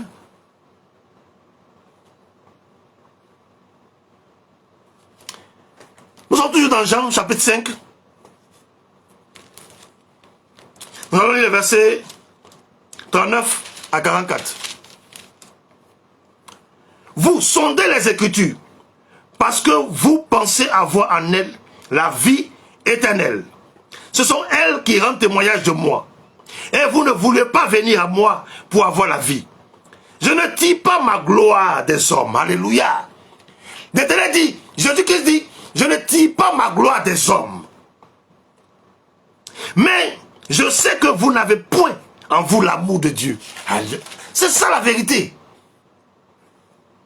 Je suis venu au nom de mon Père et vous ne me recevez pas. Si un autre vient en son propre nom, vous le recevrez. C'est pas ce qu'on vit là.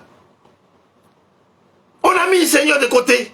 On court après une personne qui aurait prédit quelque chose qui s'est réalisé. L'idolâtrie. On ne croit, on n'a pas Christ en nous. On n'a pas l'Éternel en nous. C'est pourquoi on court après ces choses. Sinon, ça n'a aucun sens. Tout est dit. Tout est écrit. On n'a pas couru. L'Éternel ne va pas se battre pour qu'on lui reconnaisse une quelconque gloire. Non. La dernière fois, je vous l'ai dit. Quand il délivre le peuple d'Israël qui sort d'Égypte, il n'y a pas un Égyptien qui peut dire que c'est quelqu'un d'autre qui a fait. Il n'y a pas un enfant d'Israël qui peut dire non, que c'est un autre Dieu qui a fait. Tout le monde est unanime pour dire que c'est l'Éternel qui a délivré Israël. Quand Dieu agit, personne ne peut lui ravir sa gloire. Personne ne peut attribuer sa gloire à une personne ou à un quelconque Dieu. Vous voulez associer l'Éternel à vos bêtises? Non. Tu vas jusqu'à dire que avant toi, hein, avant cette canne-là, les hommes de Dieu n'invitaient pas des sportifs hein, pour venir rendre témoin dans leur église. C'est que tu n'es pas en Côte d'Ivoire. Ça ne date pas d'aujourd'hui. Ça ne date pas d'aujourd'hui. J'ai rendu un témoignage dans un de mes directs. Où j'ai rendu témoignage de 2006 avec Jacques Anoma, le président Jacques Anoma, en son temps. Ça ne date pas d'aujourd'hui. Des hommes de Dieu qui attendaient que les joueurs viennent dans leur église pour dire non, c'est nous on a prié et puis la Côte d'Ivoire était qualifiée. Ils étaient nombreux comme ça. Dieu les a tous humiliés. Ils ont fermé leur bouche quand la Côte d'Ivoire a été battue ici à Abidjan. Quand la Côte d'Ivoire partait au Soudan, il n'y a aucun homme de Dieu qui a ouvert sa bouche pour parler des qualifications des Ivoiriens. Voilà comment Dieu agit. Aucun homme de Dieu, personne, lui-même quand je lui disais que la Côte d'Ivoire va se qualifier, il n'y croyait pas. Il n'y croyait pas. Je lui ai dit, la gloire de la seconde maison sera plus grande que la première. Il n'y croyait pas. Personne, ceux qui avaient parlé, qui avaient prédit là, ils ont tous fermé leur bouche. C'est comme ça que Dieu agit. Au point où quand ça se réalise, personne ne peut attribuer ça à quelqu'un d'autre. Voici comment l'Éternel agit. En Côte d'Ivoire ici, il y a trop d'exemples. Mon frère, tu viens d'arriver, on dirait, tu ne sais pas. Nous savons sur quoi nous sommes assis. Nous savons sur quoi nous sommes assis. Et puis on regarde les choses se faire. Beaucoup ont dit non. Si vous gagnez, venez dans notre église. Vous allez témoigner pour avoir la visibilité, pour attirer du monde. Ils ont été humiliés. Et même d'autres même ont demandé que la coupe arrive dans leur église. Et le président Jacques Anoma a accepté en son temps. Mais quand ils ont fermé leur bouche là, ils n'ont pas reçu ça après. Et comme tu dis que tu es un homme public, tu es un homme qui n'aime pas le public, tu es un homme qui agit dans le secret là. Nous autres là, notre nom n'est pas sorti dans le journal. On n'a pas voulu que notre nom sorte dans le journal. Parce qu'on a agi dans le secret. Voici un homme de Dieu qui travaille dans le secret. Ce n'est pas l'homme qui cherche buzz. Vous cherchez votre gloire et vous voulez forcément qu'on dise que c'est Dieu qui vous accompagne dans vos bêtises. Non. C'est votre image que vous recherchez. C'est votre positionnement que vous recherchez. Nulle part vous pensez à l'Éternel. Nulle part vous voulez glorifier l'Éternel dans ce que vous faites. Mais les preuves sont là dans vos écrits. Les preuves sont là dans vos dires. Et nous qui avons l'Esprit de Dieu, qui avons l'oreille attentive d'un disciple pour écouter, pour discerner, on sait vous attraper. On sait vous attraper. Oh. Galates chapitre 5.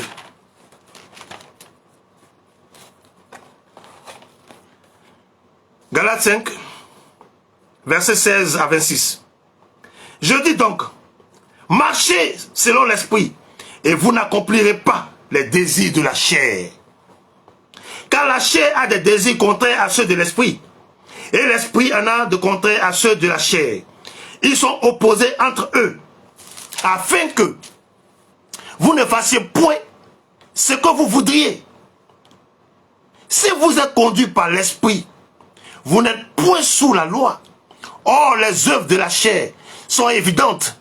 Ce sont la débauche, l'impureté, le dénigrement, l'idolâtrie, la magie, les rivalités, les querelles, les jalousies, les animosités, les disputes, les divisions, les sectes, l'envie, l'ivrognerie, les excès de table et les choses semblables. Je vous dis d'avance, comme je l'ai déjà dit, que ceux qui commettent de telles choses n'hériteront point le royaume de Dieu. Les disputes, des hommes de Dieu qui se disputent, des palabres ici, des clashs à gauche, à droite, du n'importe quoi, des jalousies, des envies, des convoitises, l'idolâtrie, la magie. Voici un homme maintenant aujourd'hui qui est en train de faire la magie dans l'église. Il prend une affiche qui verse de l'huile, d'après lui sainte dessus, et ça devient des billets de banque. Ça, c'est de la magie. Si vous croyez à la parabole de la multiplication des pains, mais à moins que tu ne sois pas parti à l'école, à moins que le diable ait confisqué vraiment ton intelligence, pour que tu ne comprennes pas ce que tu dises. Tu dis bien multiplication des pains. Ça veut dire à l'origine, ce qui est là, c'est du pain qu'on a multiplié. Mais toi, tu prends papier d'affiche que tu transformes en billet de banque et tu parles de multiplication. Est-ce que ça va? Est-ce que ça va? C'est deux choses contraires. C'est pas la même chose. J'ai de l'huile, comme la veine de Sarepta. J'ai de l'huile. Je l'utilise, ça ne finit pas. Ça se multiplie.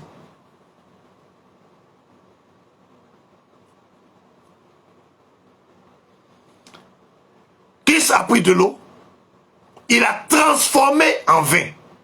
Transformation est différente de multiplication. Allez à l'école. Faites-vous instruire. Prenez vos dictionnaires, cherchez les significations des mots avant de venir nous saouler sur les réseaux sociaux. Avant de vouloir voûter les enfants de Dieu, nous serons toujours là pour vous dénoncer, pour vous mettre à découvert. La multiplication est différente de la transformation. Si tu ne sais pas, il faut aller lire ton dictionnaire, cherche la signification de ces deux mots-là.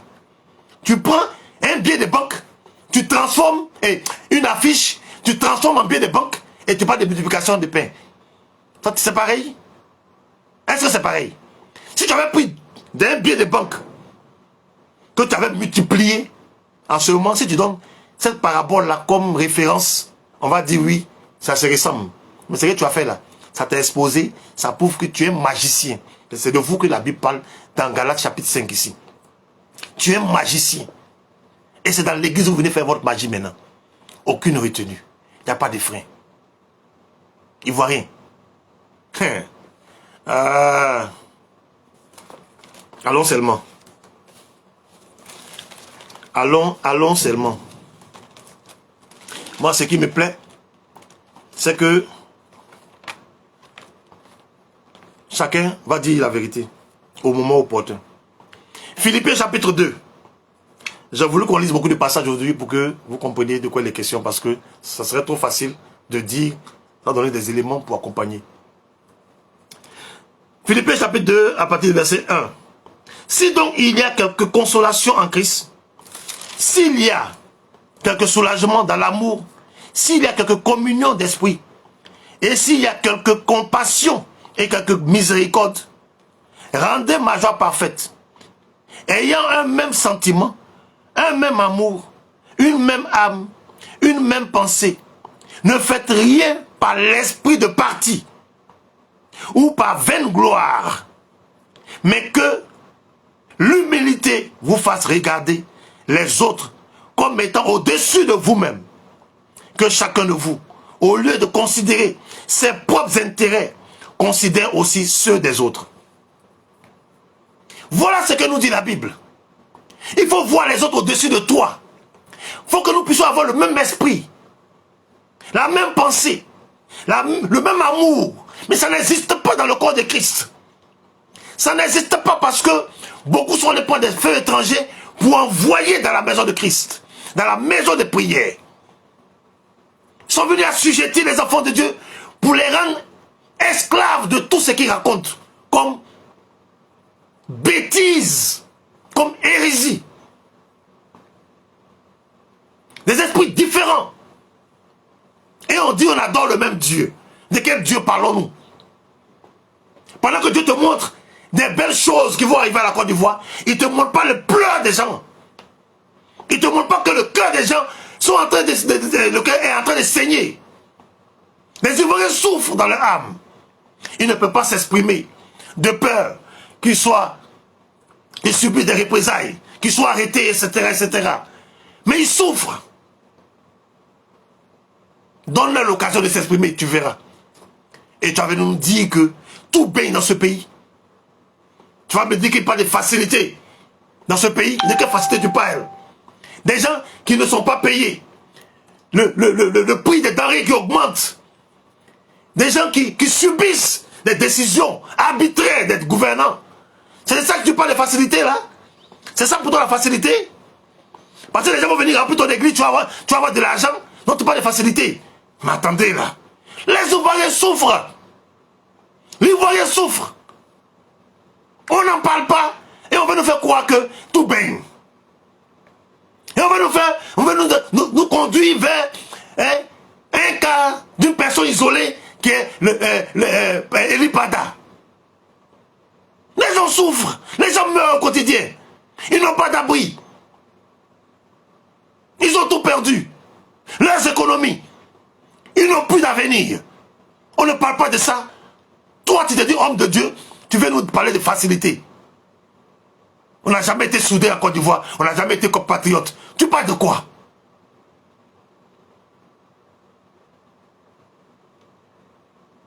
Un homme de Dieu est patriote. Un homme de Dieu qui n'aime pas son pays. Dénoncer des tares, dénoncer de l'injustice, c'est ne pas aimer son pays.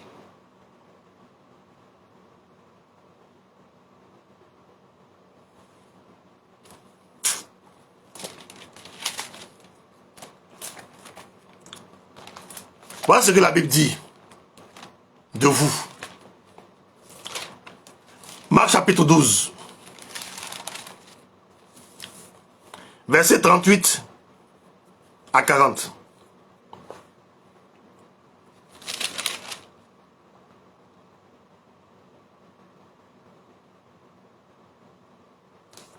Il leur disait dans son enseignement, gardez-vous des scribes qui aiment à se promener en robe longue et à être salués dans les places publiques, qui recherchent les premiers sièges dans les synagogues et les premières places dans les festins, qui dévorent les maisons des veuves et qui font, pour l'apparence, de longues prières. Ils seront jugés sévèrement. Vous qui agissez ainsi, vous serez jugés sévèrement.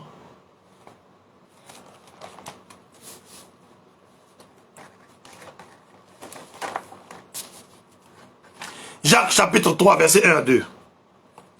Mes frères, qu'il n'y ait pas parmi vous un grand nombre de personnes qui se mettent à enseigner, car vous savez que nous serons jugés plus sévèrement. Nous bronchons tous de plusieurs manières. Si quelqu'un ne bronche point en parole, c'est un homme parfait, capable de tenir tout son corps en bride. Exhortation à savoir fermer sa bouche. Aujourd'hui, tout le monde veut devenir prédicateur. Tout le monde veut prophétiser. Tout le monde veut... On comprend même prophétie et puis révélation. Prenez vos Bibles, lisez comment Dieu donne à ses serviteurs de prophétiser. Prophétiser, là, c'est parler. Révéler ce qui est caché qu'on t'annonce. Ça, tu peux garder. Selon la prophétie, là, Dieu ne garde pas. Il annonce. Donc, si tu es vraiment prophétie que Dieu t'avait donnée, là, tu allais venir dire, peuple voyant, voici ce que Dieu annonce. Et puis, tu prophétises. C'est ça, on dit prophétie. Mais, on dit à 4 minutes, et puis on dit, il faut écrire ça. Non, ça, c'est révélation. Si toi, tu vas faire la différence entre révélation et prophétie, c'est qu'il y a problème. Rentre encore dans le bois sacré, va te former. Va te former. Mais quand tu sors ici, là, nous, on est là.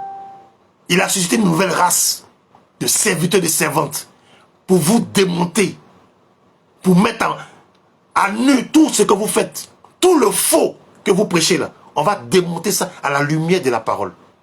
On n'a pas de problème avec quelqu'un. On n'envie personne. On n'envie personne. Mais tant que vous serez en train d'agir pour nuire au peuple, nous serons aussi en train d'agir pour éclairer le peuple. Et puis on est dedans. Allons-y.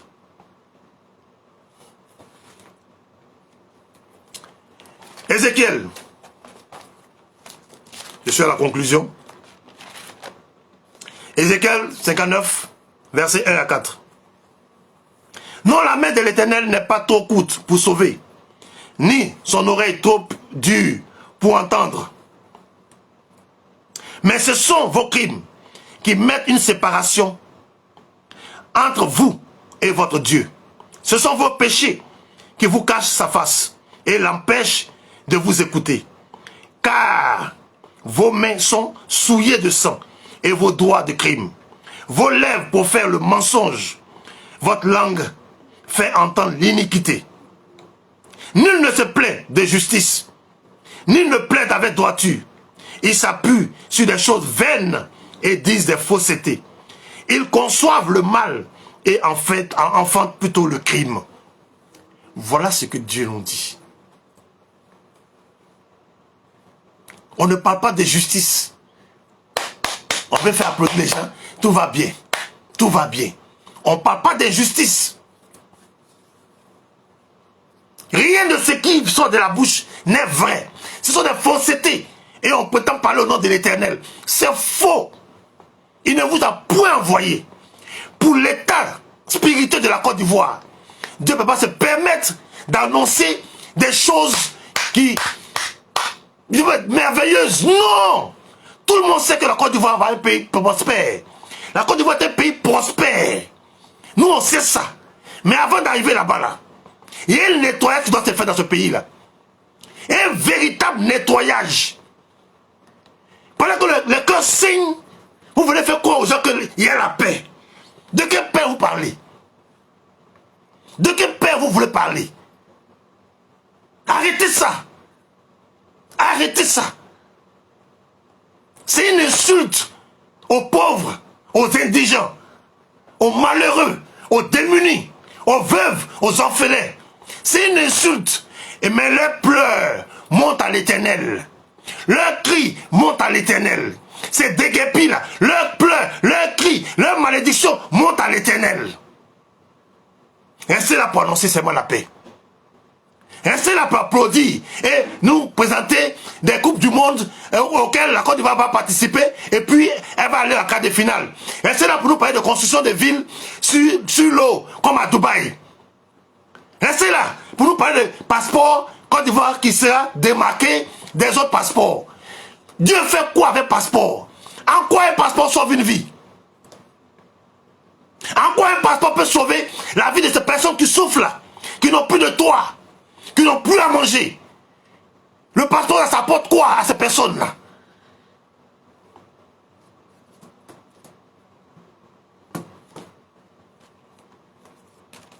Jérémie 14.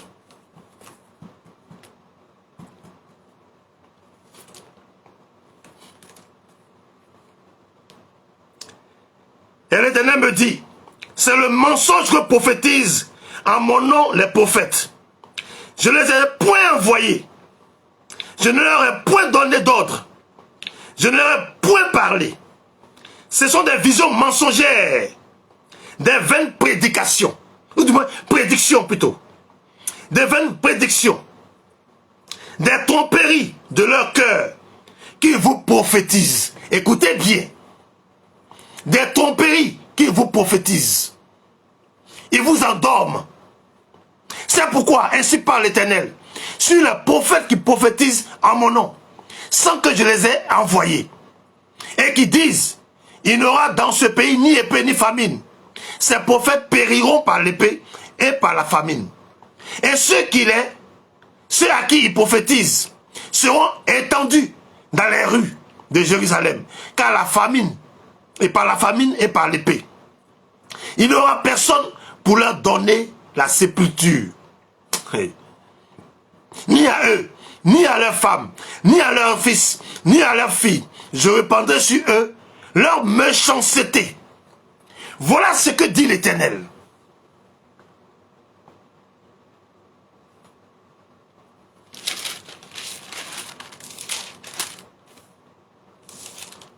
Même Jérémie, chapitre 23, verset 17. Ils disent à ceux qui me méprisent, l'Éternel a dit, vous aurez la paix. Et ils disent à tous ceux qui suivent les pensées de leur cœur, il ne vous arrivera aucun mal. Voilà. Ils encouragent le peuple à faire du n'importe quoi. Ils encouragent le peuple à espérer vivre des moments paisibles, quand bien même ils vivent dans tout ce qui est contraire aux Écritures. Tout ce qui est abomination aux yeux de l'Éternel. Et les gens pensent que Dieu est avec l'Éternel. Non, c'est possible qu'il y ait un Dieu avec vous. Mais ça ne sera pas l'Éternel. Il est possible qu'un Dieu soit avec vous. Mais soyez sûrs que ça ne sera pas l'Éternel. Ça ne sera pas Elohim. Ça ne sera pas Yahvé Jireh. Ça ne sera pas El Olam. Ça ne sera pas lui. Gibor, c'est pas lui. Non, Shaddai, c'est pas lui. Autre Dieu, oui, c'est possible. La Côte d'Ivoire a atteint un niveau d'abomination qu'on ne peut s'imaginer.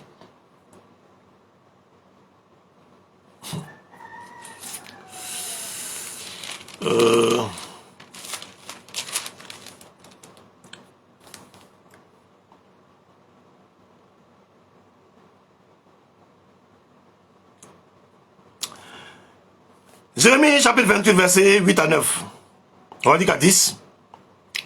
Les prophètes qui ont paru avant moi et avant moi. Non, les prophètes qui ont paru avant moi et après moi, dès les temps anciens, ont prophétisé contre les pays puissants. de grands royaumes, la guerre, le malheur et la peste. Écoutez bien. Ils ont prophétisé la guerre, le malheur et la peste. Mais si un prophète prophétise la paix, c'est par l'accomplissement de ce qu'il prophétise qui sera reconnu comme véritablement envoyé par l'Éternel. Alors Anania, le prophète, enleva le joug de dessus le cou de Jérémie, le prophète, et le brisa. On nous a dit que tout baigne, hein? Qu'après la canne, là, il y a une facilité. Les Ivoiriens ont chanté à l'unisson, hymne national. Il y a un esprit de solidarité, de patriotisme, et tout ça qui est né chez les Ivoiriens. Mais on n'a pas parlé de ce qu'on souffre Fatima. Hein. Les gens envoûtés, ils ont supporté l'équipe, tout ça. Aujourd'hui, la facture de CU est en train de tuer les gens. Hein. Le marché de la ménagère est vide. Hein. Il y en a qui n'ont plus d'abri. Hein. Il y en a qui n'ont même plus de lieu où aller apprendre à avoir la connaissance. C'est ça là. C'est ça là qui est la paix là. Hein. C'est ça là qui est la paix là. Pendant que d'autres sont dans les églises en train de faire magie pour multiplier l'argent. Des gens qui montrent qu'ils ont des richesses. Ils ont de grosses voitures. Qu'ils ont achetées à des centaines de millions. Ils ne sont même pas fichus d'appeler des pauvres, des décrépits, pour leur donner un toit. Ou même donner leur église en attendant pour que les gens viennent dormir. Ils ne sont pas fichus de faire ça. Et il se faut appeler homme de Dieu. Vous avez des églises. Il y a tout là-bas, il y a 12 AVC. Les gens peuvent venir dormir là-bas. C'est ça que les chrétiens de l'église primitive faisaient. C'est ce que Christ nous a enseigné. Mais non, pour vous, c'est pas ça. C'est de montrer que vous avez des biens, des richesses, mais vous n'êtes pas fichu de partager. Et le jour où vous devez partager des miettes, vous allez faire vidéo pour montrer ça aux gens, que vous avez distribué 100 000, 200 000, 300 000. C'est malheureux. Mais vous allez mourir misérablement. Vous allez mourir misérablement. L'Éternel va se lever. Vous allez payer. Il dit, il va commencer par l'église. C'est là où le mal est venu siéger là. C'est par là qu'il va commencer. Ne vous pressez pas. Ne vous repentez pas. Continuez. Continuez. Allons-y. Prêchez la paix. Comme s'il y avait paix en Côte d'Ivoire. Prêchez la paix. Comme s'il y avait paix en Côte d'Ivoire. Vous savez ce qu'on appelle la paix? Nous ne sommes pas politiques. On ne fait pas politique. Mais on était petits là. Quand Oufoué était là, on a connu ce qu'on appelle paix. Depuis qu'Oufoué est parti là, on n'a pas connu paix qu'aujourd'hui. Il ne faut pas dire qu'il y a paix. Avant, tu n'as pas de problème. Tu n'as même pas de problème même. Tu vis tranquille. Aujourd'hui, là, la recherche des intérêts personnels, ça a créé tellement de friction parmi la société. Tellement de division, tellement de haine, tellement d'animosité, tellement de jalousie, qu'on a le droit d'aller empoisonner un homme de Dieu dans l'église. Ézéchiel, chapitre 13. Ézéchiel, chapitre 13. C'est le dernier passage. J'ai été long aujourd'hui, mais il fallait que nous parlions. Ézéchiel, chapitre 13, versets 8 à 10. C'est pourquoi ainsi parle l'Éternel, le Seigneur l'Éternel. Parce que vous dites des choses vaines et que vos visions sont des mensonges, voici, j'en veux à vous, dit le Seigneur l'Éternel. Ma main sera contre les prophètes, dont les visions sont vaines et les oracles menteurs. Ils ne feront point partie de l'assemblée de mon peuple. Ils ne seront pas inscrits dans le livre de la maison d'Israël. Et ils n'entreront pas dans le pays d'Israël. Car vous saurez que je suis le Seigneur l'Éternel. Ces choses arriveront parce qu'ils égarent mon peuple, en disant paix, car il n'y a point de paix. Et mon peuple bâtit une muraille. Et eux, ils la couvrent de plâtre. Oui, ils cachent la vérité. Ils cachent la vérité. Ils répandent la cendre sur le feu. Et ils laissent les enfants de Dieu marcher, aller se faire brûler. Oui, ils prophétisent la paix. Celui qui est aveugle, celui qui ne veut pas ouvrir les yeux, celui qui vit hors du pays, celui qui n'est pas auprès du peuple, peut aujourd'hui se permettre d'ouvrir la bouche pour dire qu'en Côte d'Ivoire tout baigne. Mais celui qui vit dans ce peuple-là, qui est au parfum de l'actualité, ne peut pas dire que tout baigne aujourd'hui. Il ne peut pas dire ça. Il ne peut pas dire ça. Il ne peut pas le dire. C'est pourquoi, vous qui avez vu les bonnes choses qui allaient arriver à la Côte d'Ivoire, nous applaudissons. Mais nous vous disons que vos prophéties et vos révélations sont purs mensonges. C'est le fruit de la divination qui ne vient pas de l'Esprit de Dieu. C'est le fruit de vos divinations, de vos pitons qui vous prophétisent le mensonge là. C'est ça. Sinon Dieu est dans la précision. Dieu n'est pas dans l'à peu près. Dieu n'est pas dans le doute. Dieu n'est pas dans ce qui est superflu. Non. Il est concret, notre Dieu. Celui que nous adorons, Elohim, il est concret. Il est vrai.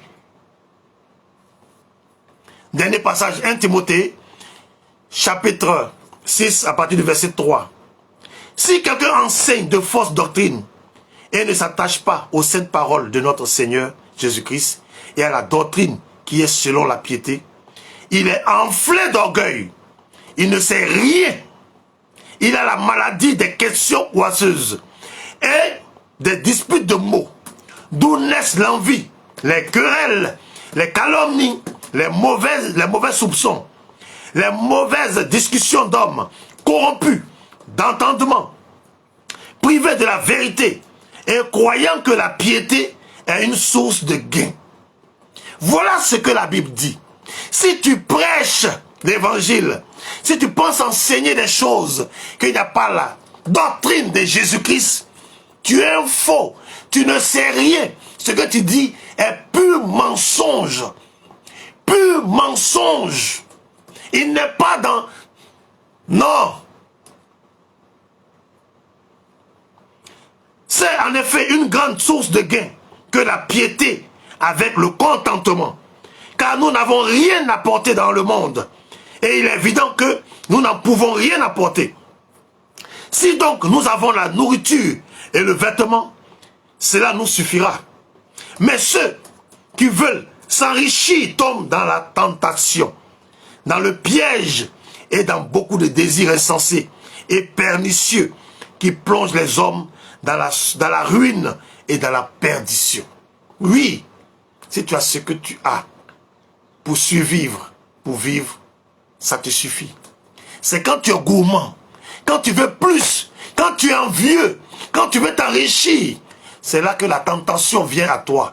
C'est là que tu tombes dans tout ce qui est facilité. Et puis tu te retrouves dans ça, à prophétiser le mensonge, à chercher ta gloire. Alors, au lieu de chercher celle de Christ, que tu prétends servir. Que tu prétends servir. Un jour, je vous disais, un ambassadeur, c'est un envoyé. Un ministre, c'est un envoyé. Mais quand il s'en va, quand il fait son discours, il ne parle pas de lui. Il parle de celui qu'il a envoyé. Même les païens savent reconnaître et glorifier ceux qui les envoient. Même les païens savent le faire. Et vous qui vous dites serviteur de Dieu, vous ne pouvez pas rendre gloire à celui que vous prétendez vous avoir envoyé. Vous êtes quel genre de serviteur? Vous recherchez votre gloire. Verset 10. Car l'amour de l'argent est une racine de tous les maux, et quelques-uns, en étant possédés, se sont égarés loin de la foi et se sont jetés eux-mêmes dans bien des tourments. Eux-mêmes se sont jetés dans bien de tourments. Voilà ce que la Bible nous dit. Tu n'as pas besoin d'avoir le don de discernement. Si tu lis les Saintes Écritures, que tu compares ce que tu entends et tu vois aux Écritures, tu peux discerner qui est vrai, qui est faux. Tu peux avoir ce discernement-là. Un homme qui parle et qui ne peut pas glorifier celui qui l'a envoyé est un faux serviteur. Est un faux serviteur. Un homme à qui Dieu a révélé des choses, qui s'empresse d'en parler, et quand tu poses des questions pour des situations imminentes, il n'a pas de réponse, il ose dire que Dieu fait toutes choses en ton temps. Pourtant, tu as annoncé des choses 10 ans en arrière. Et comme elles se sont accomplies, tu t'as accaparé cela et tu te glorifies. On t'invite sur un plateau de télévision, tu n'es même pas fiché de grande gloire à Yeshua. Et tu te dis prophète. Tu peux même pas faire la différence entre révélation et prophétie. Il y a des prophètes d'église, il y a des prophètes des nations. Tu as vu ça où? Montre-moi dans la Bible le prophète d'église là. Montre-moi dans la Bible le prophète des nations là. À part Jérémie seul que Dieu, l'Éternel a appelé prophète des nations. À part lui. Et il a voyagé combien de fois? Bien-aimé, le Seigneur peut te protéger partout où tu es. Après le direct de la dernière fois, le vendredi dernier, j'ai partagé des vidéos des serviteurs de Dieu aujourd'hui, les anciens footballeurs qui ont donné leur vie au Seigneur, qui témoignent de ce milieu-là, de ce qui se passe dans ce milieu-là. Dieu peut te protéger en étant dans ce milieu, mais pas faire comme eux. Si tu donnes réellement ta vie au Seigneur, il va te protéger. Ça ne veut pas dire que comme toi, tu es protégé par Dieu et que tu es dans ce milieu-là, Dieu est dans ce milieu. Le dire, c'est salir le nom de l'Éternel.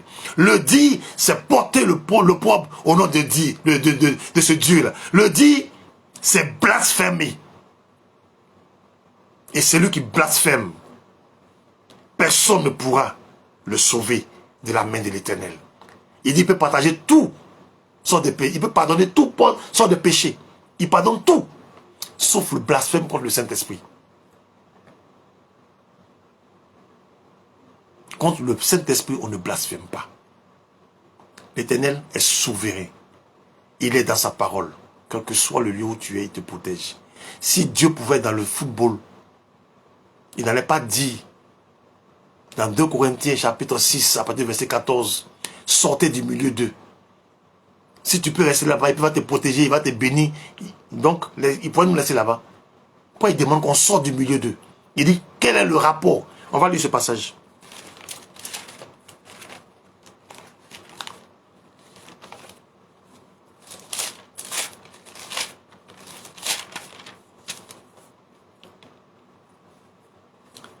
Ne vous mettez pas avec les infidèles. 2 Corinthiens chapitre 6, verset 14 à 18. Ne vous mettez pas avec les infidèles sous un joug étranger. Car quel rapport y a-t-il entre la justice et l'injustice? Ou qu'il y a-t-il de commun entre la lumière et les ténèbres? Quel accord y a-t-il entre Christ et Bélial? Ou quelle part a le fidèle avec l'infidèle?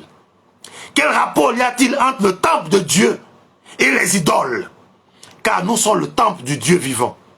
Comme Dieu l'a dit, j'habiterai et je marcherai au milieu d'eux. Je serai leur Dieu et ils seront mon peuple. C'est pourquoi sortez du milieu d'eux et séparez-vous, dit le Seigneur. Ne touchez pas à ce qui est impur et je vous accueillerai. Je serai pour vous un père et vous serez pour moi des fils et des filles, dit le Seigneur Tout-Puissant. Si le Seigneur le dit, ça veut dire que il y a une posture que tu dois avoir pour qu'il te protège quel que soit le lieu où tu es. Il te demande de te séparer de ce qui est impur. Parce que tu ne peux pas avoir part. Toi, en tant que fidèle, tu ne peux pas avoir la même part que l'infidèle. Quel est le rapport qu'il y a entre le temple de Dieu et puis les idoles? Dans le football, ce sont les idoles. La majeure partie de ceux qui jouent ça, la majeure partie sont des gens qui ont pactisé avec le diable. Ne nous faites pas croire que Dieu est dans le football. C'est un blasphème. Et vous allez payer si vous ne vous repentez pas. Dieu n'est pas dans le football. Dieu est avec ses enfants, quel que soit le lieu où ils sont. Quel que soit le lieu où ils sont, Dieu les protège. Mais il n'est pas dans le football. En quoi le football le glorifie? En quoi le football gagne des âmes? En quoi? La Côte d'Ivoire a remporté sa 3e Coupe d'Afrique. Quel est l'impact? Qu'est-ce que Dieu a gagné? Qu'est-ce que Dieu a gagné? On sort de la canne, on casse les maisons. Les gens sont sans abri. Et ils sont arrêtés. Qu'est-ce que Dieu a gagné? Lui qui dit qu'il est le Dieu des orphelins, des veuves, des pauvres. Qu'est-ce qu'il a gagné? Quelle est la gloire? Voici son peuple qui crie à lui encore. Pourquoi est-ce qu'il n'a pas agi pour protéger ceux-là? Et puis c'est le football. C'est une joie éphémère qu'il a donnée à la Côte d'Ivoire. Pourquoi? Pourquoi il laisse le cœur des enfants, ces enfants meurtris? Pourquoi il n'a rien dit concernant cela? Pourquoi il n'a pas révélé cela? Et c'est des maisons construites sur de l'eau. C'est passeport qui est démarqué. C'est voiture moins chère. C'est ça que lui révèle. Il a changé de nature, ce Dieu-là. C'est votre Dieu qui a changé de nature. C'est votre dévin là qui est ce qu'il est. Mais sinon, l'Éternel n'a jamais changé. Il est le même hier, aujourd'hui, éternellement. C'est pourquoi nous pouvons nous appuyer sur sa parole pour savoir que ça vient de lui, ça ne vient pas de lui. Père, je veux te prier ce jour. Elohim, tu m'as envoyé parler de ta part pour que des âmes soient sauvées. Des âmes qui étaient embrigadées, envoûtées, assujetties, soient délivrées des mains de ces faux prophètes qui annoncent la paix alors qu'il n'y a pas de paix, qui annoncent qu'il faut miroiter des choses à ton peuple alors que le danger est imminent. Père, délivre-les de leurs mains, protège-les, protège tes enfants. Enseigne, continue d'enseigner Saint-Esprit, tes enfants. Ouvre leur cœur, circoncis leur cœur, circoncis leurs oreilles, circoncis leurs yeux, afin qu'ils puissent voir et entendre, et qu'ils puissent avoir le discernement, se séparer de ces mondes-là, ces différents mondes qui les accablent de partout. Demande à tes enfants de se réveiller, qui viennent à toi, afin que tu les accueilles comme des fils et des filles, que tu sois leur Dieu, leur seul véritable Dieu, mais qui réunit tout ce qui ne veut pas de toi. Père, garde tes enfants, protège ceux qui te donnent leur vie, et éloigne tout ce qui est mensonger, éloigne toutes ces prophéties mensongères, tous ces oracles qui ne viennent pas de toi, toutes ces malédictions qui sont prononcées en ton nom, c'est cette nation. Annule ces choses et glorifie ton Seigneur au nom de Yeshua. Amen.